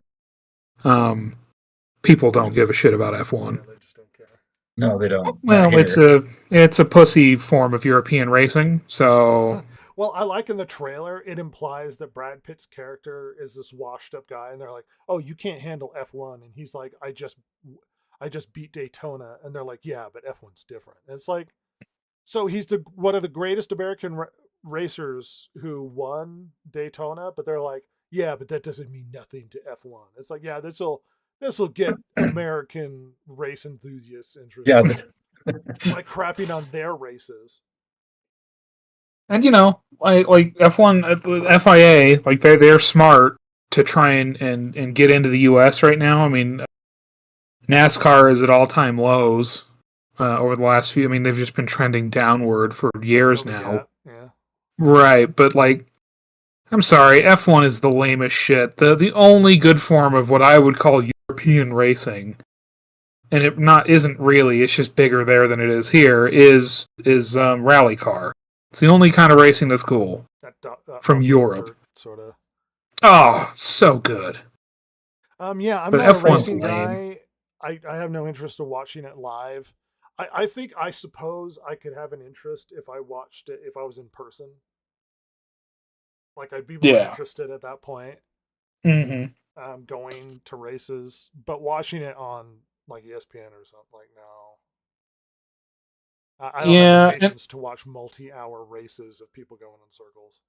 Just to hope that you catch the one moment where like something exciting happens, like a crash or somebody does a big move.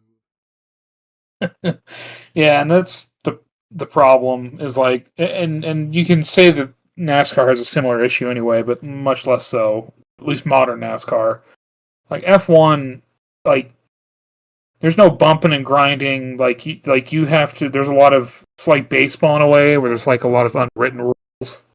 Yeah, you like can't behavior you need to stick to. You can't take touches at speed. Oh my god, It no! just Those cars explodes disintegrate. your car, yeah. Yeah, yeah. Whereas like NASCAR, like they are They will comparatively, bump yeah, just monsters, just a hulking behemoth of cars. Well, what they need to do is do what they did with Speed Racer, where there's literally no consequences to massive crashes because a bubble like surrounds you and you survive the crash. So now we could just have horrific, violent bumper cars. Hey, these Matchbox car like going through loops and crap because there's no danger to the survival of the driver. well, and you know what's funny? I mean, I don't know, not to get on like the racing, the American and European racing thing or whatever, but like America already has open wheel racing. It's called IndyCar, and it's much older than F1 and much more storied. I'm going to be honest, but yeah, racing started with America. Yeah, but unfortunately, IndyCar shot themselves right in the foot in the mid '90s and ruined their entire industry. But whatever. What did they do? They had a split, so like you had IndyCar and then racing, and they were like basically the same racing but different, like governing bodies. So it split the fandom and then killed it off. Oh. Yeah, it's really stupid. Don't do that. I didn't know 28 years later is a Sony movie. What a mistake. Yeah. Oh, by the way, there was a rights issue back in the day with 28, like the 28 series. That's why you couldn't find it on anything for a long time, like streaming, because it was like a joint Fox, and was it Sony or somebody else? But like two different companies owned halves of these movies. Yeah, for the longest time I couldn't get days, but I could find weeks. Yeah, and that was why. And it's like, well, how am I supposed to watch the whole thing if I can't get a hold of days? You can only watch the less good sequel. Yeah. Hey, everybody. Things are going well. Oh, before Jason has something to say. I was going to say, back in the late 90s, with probably F1's time to shine, they had some really good drivers at that point in their history. Like Michael Schumacher, crazy rivalries and stuff going on. Yeah, but after that, it just kind of. Is that when Mario Andretti was doing it too? I believe so. And he came over and did NASCAR for a few races every now and then, and just like people loved it. Yeah, now it's the Max Verstappen show. He's just so dominant, that Dutch autistic weirdo, that nobody can beat him. Hey, Silver, how you doing, champ? Doing great. Doing a ride over there? Slugger. Buckaroo. Anyway, California lawmakers have approved an expanded $750 million film tax credit program Yikes. to try and save the California movie industry. Now, you might ask yourself, so you're just going to, California's government is just going to throw money into a hole and burn it to try and save Hollywood? And, Yes. yes, this is Yes. a horrible plan, and Hollywood is not doing very well. But what might even be funnier, Ross, Oh, is that this is meant to promote California film industry. So instead of cutting regulation and making it cheaper and easier to make films in California, they're giving them Uh-huh. tax credits. right. And under the stipulation that it has to feature California, I guess. Wait. So you're just making a movie in California is not good enough.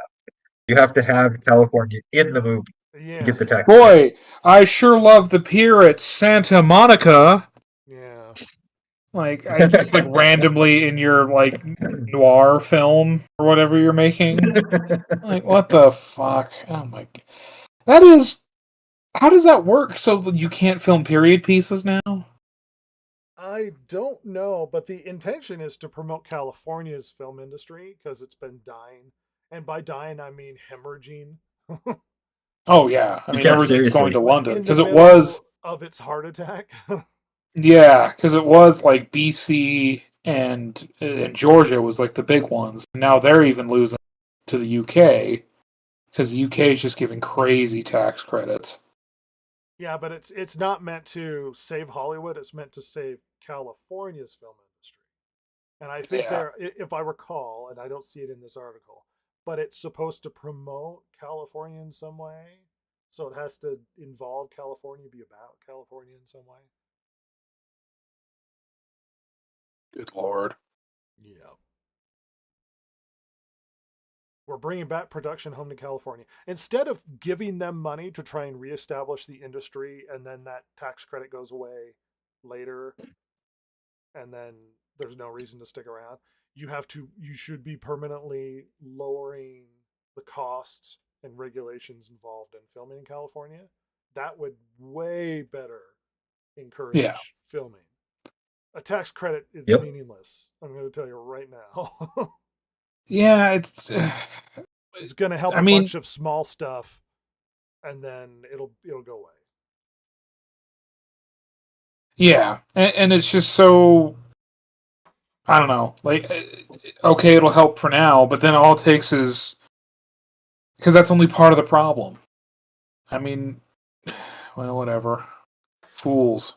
So I'm going to take you down a road that I wasn't aware of. A subculture drama that's going on with a little game called Kingdom Hearts. Oh, I bet it's really lame. Silver's aware of this. So Yeah, for the longest time, the Kingdom Hearts gaming community has had a lot of LGBTQ interests, which is fine. They attach themselves to a lot of properties that aren't necessarily about their culture. The Babadook, for instance. Right, but apparently there's been a hardline fan canon that they believe is practically real, that a character called Riku is actually gay. And they've superimposed Riku's personal story in Kingdom Hearts to be a parallel to the journey that many gay individuals go through. Even though none of this is canon, Riku is not established as gay. But they believe he is. They believe really hard. So there's a new article from the Gamer to come out saying that Sora doesn't understand love in Kingdom Hearts, and it might be because of compulsory heterosexuality. That's right. Sora doesn't understand love, not because he's a young, immature kid. It's because he's being forced to be heterosexual. And that they need to let Sora go. Let him explore more than... You know what, let me read a little bit, because I know you're all interested in this lore and where this article is going. Despite featuring some of Disney's most iconic fairy tale couples, Disney Hearts doesn't explore love and romance very much. because they're kids. Sora never really mentions or comments on love either. That is until Kingdom Hearts 3. In the Pirates of the Caribbean world, Davy Jones sees Will Turner and Elizabeth Swann's moments later. Ah, love. A dreadful bond and yet so easily severed. Sora jumps in and responds, "That's not true. I still may have a lot to learn about love, but I know what it means to share my heart with others." And at this point in the series, Sora has led a lot of Disney couples, Belle and Beast, Ariel and Eric, Aladdin and Jasmine, the list goes on. Yet for some reason, Sora still has a lot to learn about love. Going by the most common fan interpretation of the series, he should, at the very least, have a fully fledged crush on Kyrie by this point. So why are we now bringing my up the God. fact that Sora doesn't know a lot about love? Sora's confusion about love continued in a short story by Kingdom Hearts Character Files book, where he has an internal monologue after having watched Belle and Beast dance. He reflects on it.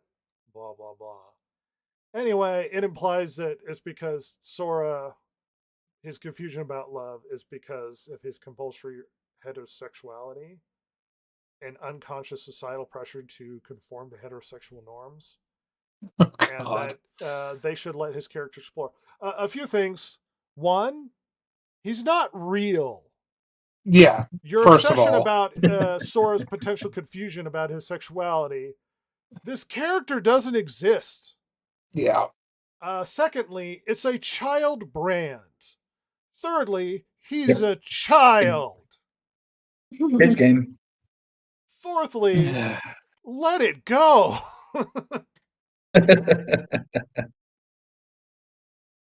Yeah, I don't. Listen, I played the first two Kingdom Hearts games. I have not played the third one yet. Uh-huh. Still, and I don't know. I guess there's kind of implied romantic in that game, in those games, but it's like very, very tweeny. You know what I mean? It's just like that's not what these games are about. These Well, games are about someone's- like fighting evil. Someone's trying to impose Yeah. their personal headcanon ideology onto children's characters. Yeah. Now, granted, it's been a while since I played these games, but I don't remember it being like that. It's really strange. I mean, you went from not having any LGBTQ representation and stuff to having things like, what's that sort of Northwest one? Strange, whatever. They've had a bunch of shoot-offs. Anyway, that one exists. I mean, there are some games that exist. I get people get obsessed about the content that they like, and they try and superimpose themselves onto things. I don't secretly play Gears of War and think that Marcus Phoenix truly believes in Christ with all his heart. And he does. I don't superimpose myself upon Marcus Phoenix and believe that in my headcanon he's a follower of Jesus. And he's fighting to spread the gospel to the Yep. monsters of the deep. Oh, just the same way that Link is Christian. Yeah. Well, weirdly enough, that was original canon with the Zelda. Yeah, and it's still canon, by God. I mean, the original canon with Captain Falcon is that his Falcon powers, his Falcon punch and stuff comes from his faith in Christ. Hell yeah, dude. So when he goes Falcon punch, it's because of his belief in Jesus as our Lord and Savior. We should put it on flyers. Yeah, and Link originally had a cross on his shield in the games. And in the book, it talks about his Christianity or whatever in the little manual. Now, that might not be current canon in the current versions of Zelda, but I like to hold to the old canon. So there you go. But I don't need to superimpose these onto characters just because I want them to be. How about we just let the writers create the content that they create If characters end up being gay, then they'll let you know. Hmm. But if we don't impose it, then how would we know? Well, a game going through Disney characters doesn't also need to explore sexuality the way that you do. Now, that sounds weird. It Marcus does. Totally Phoenix sounds doesn't weird. need to explore the existence of God and his faith in Christ. But it's an allegory for Christianity. Wouldn't that be hilarious if we found out years later that Gears of War is an allegory for Christianity? Oh, I would love that. That would make me so happy. For some reason, the monsters, what are they called, Ross? I don't care about the lore. The Locust. The locusts. The locusts are like the invasion of Islam across Europe or something. You see, when Or I the imagined back. Gears of War The originally, I was really Temptations reading a of lot the of devil. Reconquista stuff. Yeah. El Cid. Marcus is a conquistador in South America. Shooting his I love shooting Christ into their hearts. That's right. Stopping the human sacrifices. Yeah. Yeah. I mean, they have a gynocentric culture with their locust queen. Disgusting. Gross. I just thought I'd bring that up to ruin your day. Thank you. I love it. And in final bit, this is poorly formatted, but I'm going to read it. So Microsoft has had massive layoffs this last week. 2,000 Oh, no. jobs are on the line as the studio shutdown looms. It looks like it's going to be a tough week for Xbox employees. There are rumors that Microsoft is undergoing a shakeup. Could lead to the loss of jobs. Developers are on edge and worried because they've heard rumors that entire studios are going to close. Oh, God. Yeah, Microsoft is through a big transition. And you might say it's because it hasn't been doing well this generation. You might say that it's because of its de-emphasis on some things and it's trying to shift other things. One thing I can give Microsoft credit for this new generation is they actually have a plan for the future where PlayStation seems to be, let's do more of what we've been doing. Microsoft not being the big winner this last generation seems to be trying to rejigger to live in a future generation where consoles might actually be not a thing. So Microsoft might survive where Sony does not. It's unless Sony starts getting better. I mean, and Sony fans will argue, but like unless they start getting like much stronger and better exclusives, yeah, I don't know what they're gonna do because at least Microsoft has set themselves up with Game Pass and now joining forces with Steam to Steam and freaking that big chip manufacturer or whatever. Oh, was it AMD? I forget who it was. I think it's AMD. Yeah. I mean, it's smart. It's probably not the most distinct branding. Yeah, it doesn't get you hyped, but if you think about it, they are trying to set themselves up as being a brand that provides gaming access across multiple platforms. So they have their console, they have a mobile coming out in cooperation with AMD that will feature access of Game Pass as well as some Steam stuff and whatnot. They have the integration with the PC, which a lot of people are like, oh, whatever, nobody cares. And it's like, I've used it. If I have PC games I can access on my PC, Game Pass games, I've played a few Game Pass games on my computer, and I like it. Well, Steam is better. It's like, yeah, but I'm paying for Game Pass, and if I have it for free, I'm going to try it. Like, there's no reason not to. So the fact that they have some interesting vision for the future where they're trying to integrate into a bunch of different platforms, handheld, console, all these other different things. Seems like they're trying to figure out a way to survive long term as opposed to, well, if consoles go away, they're just dead. Yeah. Yeah, they're up a creek. How's their TV division doing? And computer, like the Vio division, doing good? Yeah. Oh. Yeah. But you know what? more than anything, both brands need really good exclusives, first party stuff, and they didn't. The big game that should have been the killer app that destroyed everything was supposed to be Starfield, and it did not pull it off. No, it did real bad. That was supposed to be their big exclusive. It didn't work out so well. What do you mean, Rhett? You loved it. No. You loved it. You played it. Yeah, it was some of the most boring shit I've ever played in my life. I've never been so bored ever. I when a middling Obsidian game from about 5 years previous feels like a breath of fresh air, that's bad. That's real bad. Yeah, I'm on my way to maxing out the achievements on Obsidian. Nice. I have done the entire Thieves Guild quest line, and I've done the entire Assassin's Guild quest line. And I have now started on the Fighters Guild quest line. Believe it or not, the achievements on Oblivion are not very hard to do. You just have to it's just complete doing all the different things. guilds and the main quest, and you're done. Yeah, which starting with Oblivion you can do with the same character quite easily. Yeah, and also the DLC.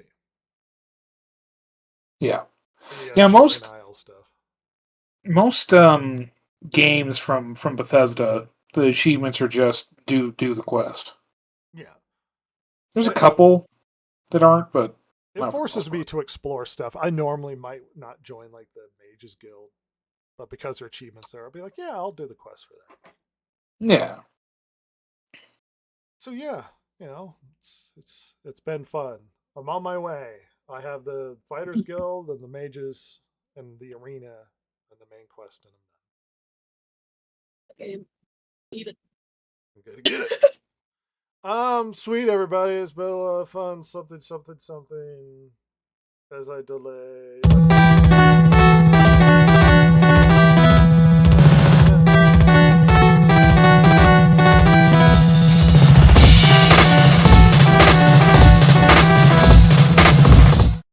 I'm gonna big up this segment.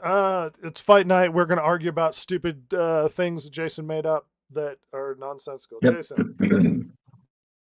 So tonight it's Hermione Granger from Harry Potter. Ugh. She's armed with a shotgun that fires shotguns, but she can only move when her opponent moves.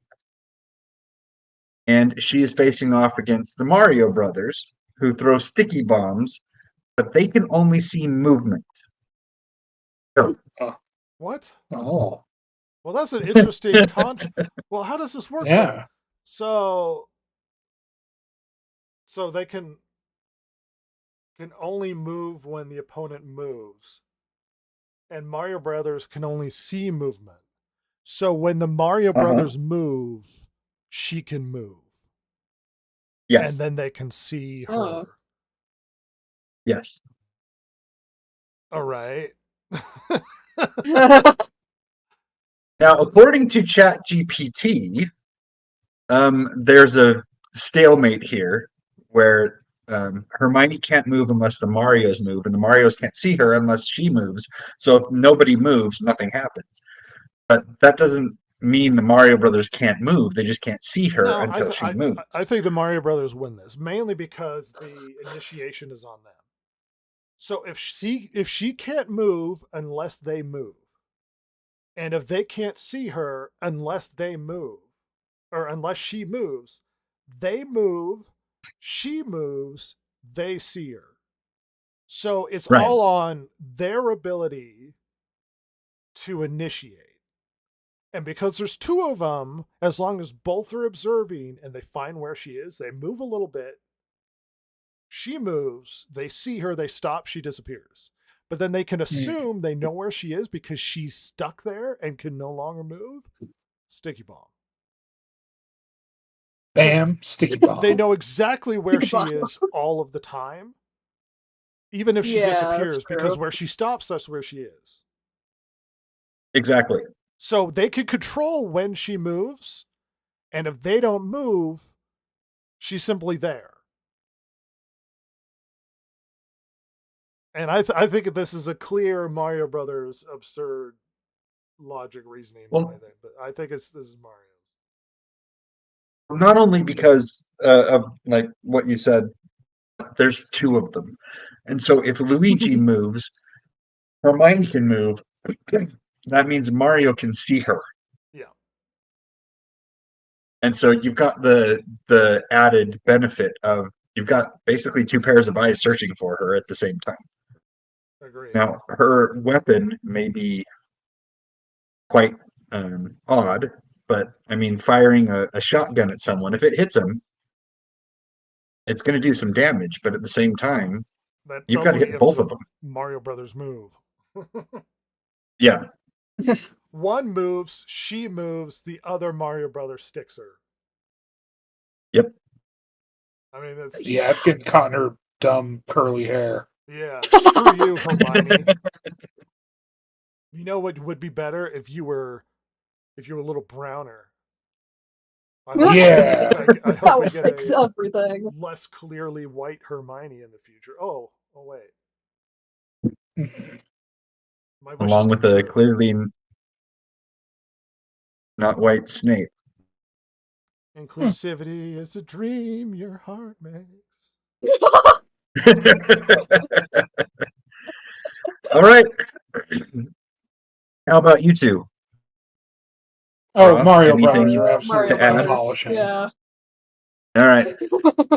The Mario Brothers with their sticky bombs, they move on to the next round. And next time we will be discussing the giant guacamole squid versus Hannibal riding a war elephant. Yay. Wonderful. That reminds me of the inappropriate conversation that me and Silver had. What, Silver? Reinventing Cinderella, where instead of trying to find the shoe that fits, he's trying to find the face that fits his fist. Oh my god.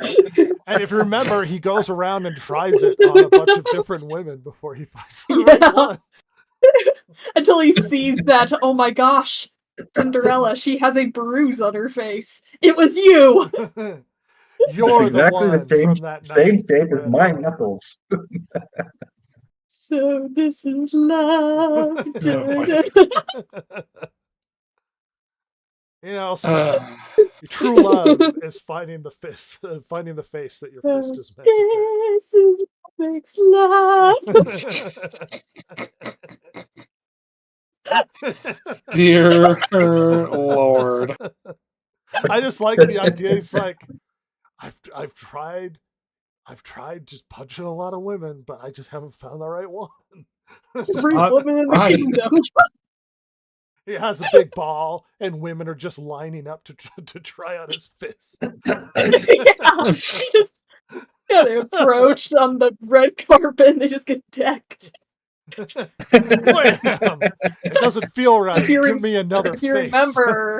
remember from the actual movie, after they walk up to him to meet him, and they walk away, he just yawns afterwards, like to think that he punches him, just like, oh, this is boring. I just like the idea of women lining up to take a slam from the prince. Good Lord. I've Don't punched my get way a shina across- from the prince. I've punched my way across this kingdom, and I just haven't found the right one. You know, just none of it's felt right. You know, there's not that connection. The fairy godmother does. It's just like, it sure gives her the dress, but makes her face more punchable. Part of her makeover is a target on her cheek. Hit me here. Didn't we figure out what the carriage driving away when you see them, instead of like them turn to kiss, it's Yeah. just him swinging. Yeah, you see like the beautiful border around the outside of the screen at the ending of the movie before it goes to the end. But instead of them kissing through the window, you just see a fist fly up.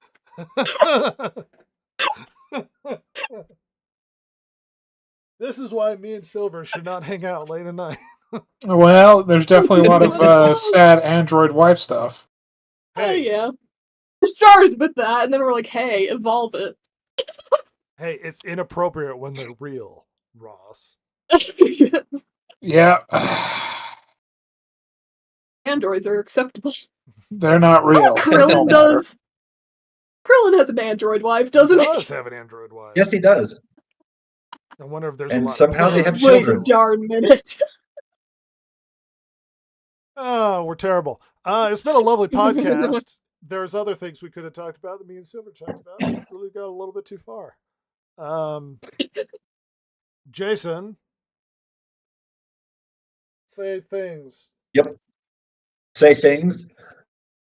Ross, Be optimistic, no. but cautious. Ross, don't watch Disney Plus shows. Save yourself the trouble. Good God. don't watch Disney Plus. Silver, you're punching out there. You crawling out of the swamp. Oh, no. Yeah. I'm crawling out of the swamp. I saw Ironheart, and I retreated back to the swamp. The only thing to stop her her witchly journeys at night from her coven, her once a month magic. All they have to do to keep her from destroying Tokyo, show Ironheart. Yeah, it's not that hard, really.